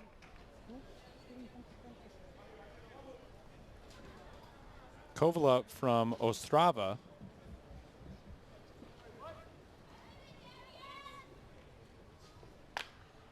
Patrice fires the hands and rockets that one foul. You see that good velocity too at his age. It's impressive. 18 years old.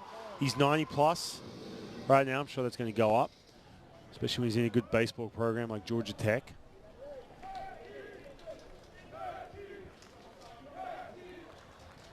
Good smile there from Philip Schmola, sharing a laugh with France's third base coach, Steve Smith. We got to share some laughs with Steve Smith, day number one, hanging out in Bruce Bochy's office. We were there sitting talking with France's manager, and Steve Smith knocked and asked if he could come in, and Bruce Bochy said, "Only if you behave." 1-2, swung on and missed, and Patrice is gone.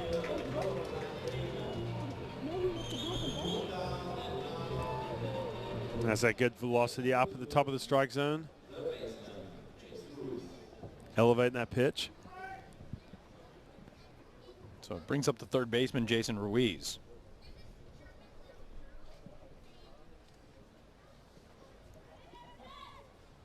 Rosell, a real short lead away over at first. First pitch down to Ruiz. 1-0. Jason 0 for 2.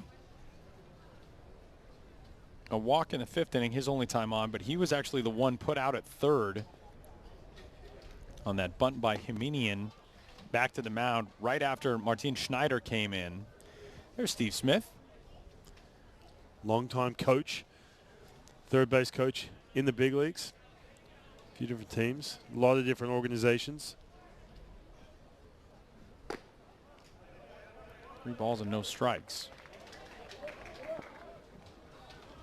Got to be a lot of adrenaline for Mikhail Kovala playing with the senior national team at 18 years old. And just at the dawn of his baseball life. I mean, we talk about you know, guys who are going to attempt to make that climb toward the major leagues.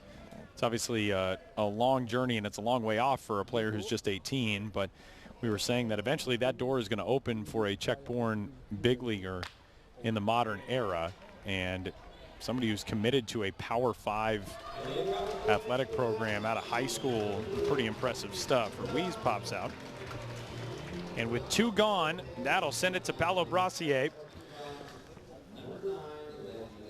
to try to keep this thing alive for France. He's about to finish this thing off with his battery, mate. You said he's only 18 years old, starting his career. Well, Cervenka, 10 years in the minor leagues, 60 feet away from him. And they're 1 out away, France, from elimination. Swing and a shot to center field.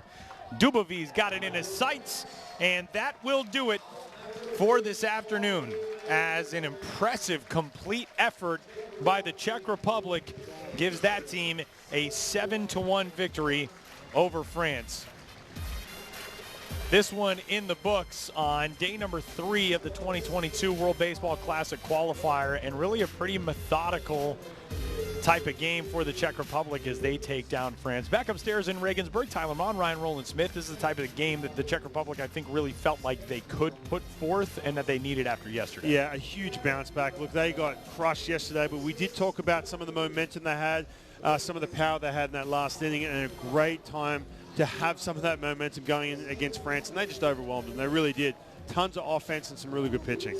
So a big effort by France coming here, really talented roster.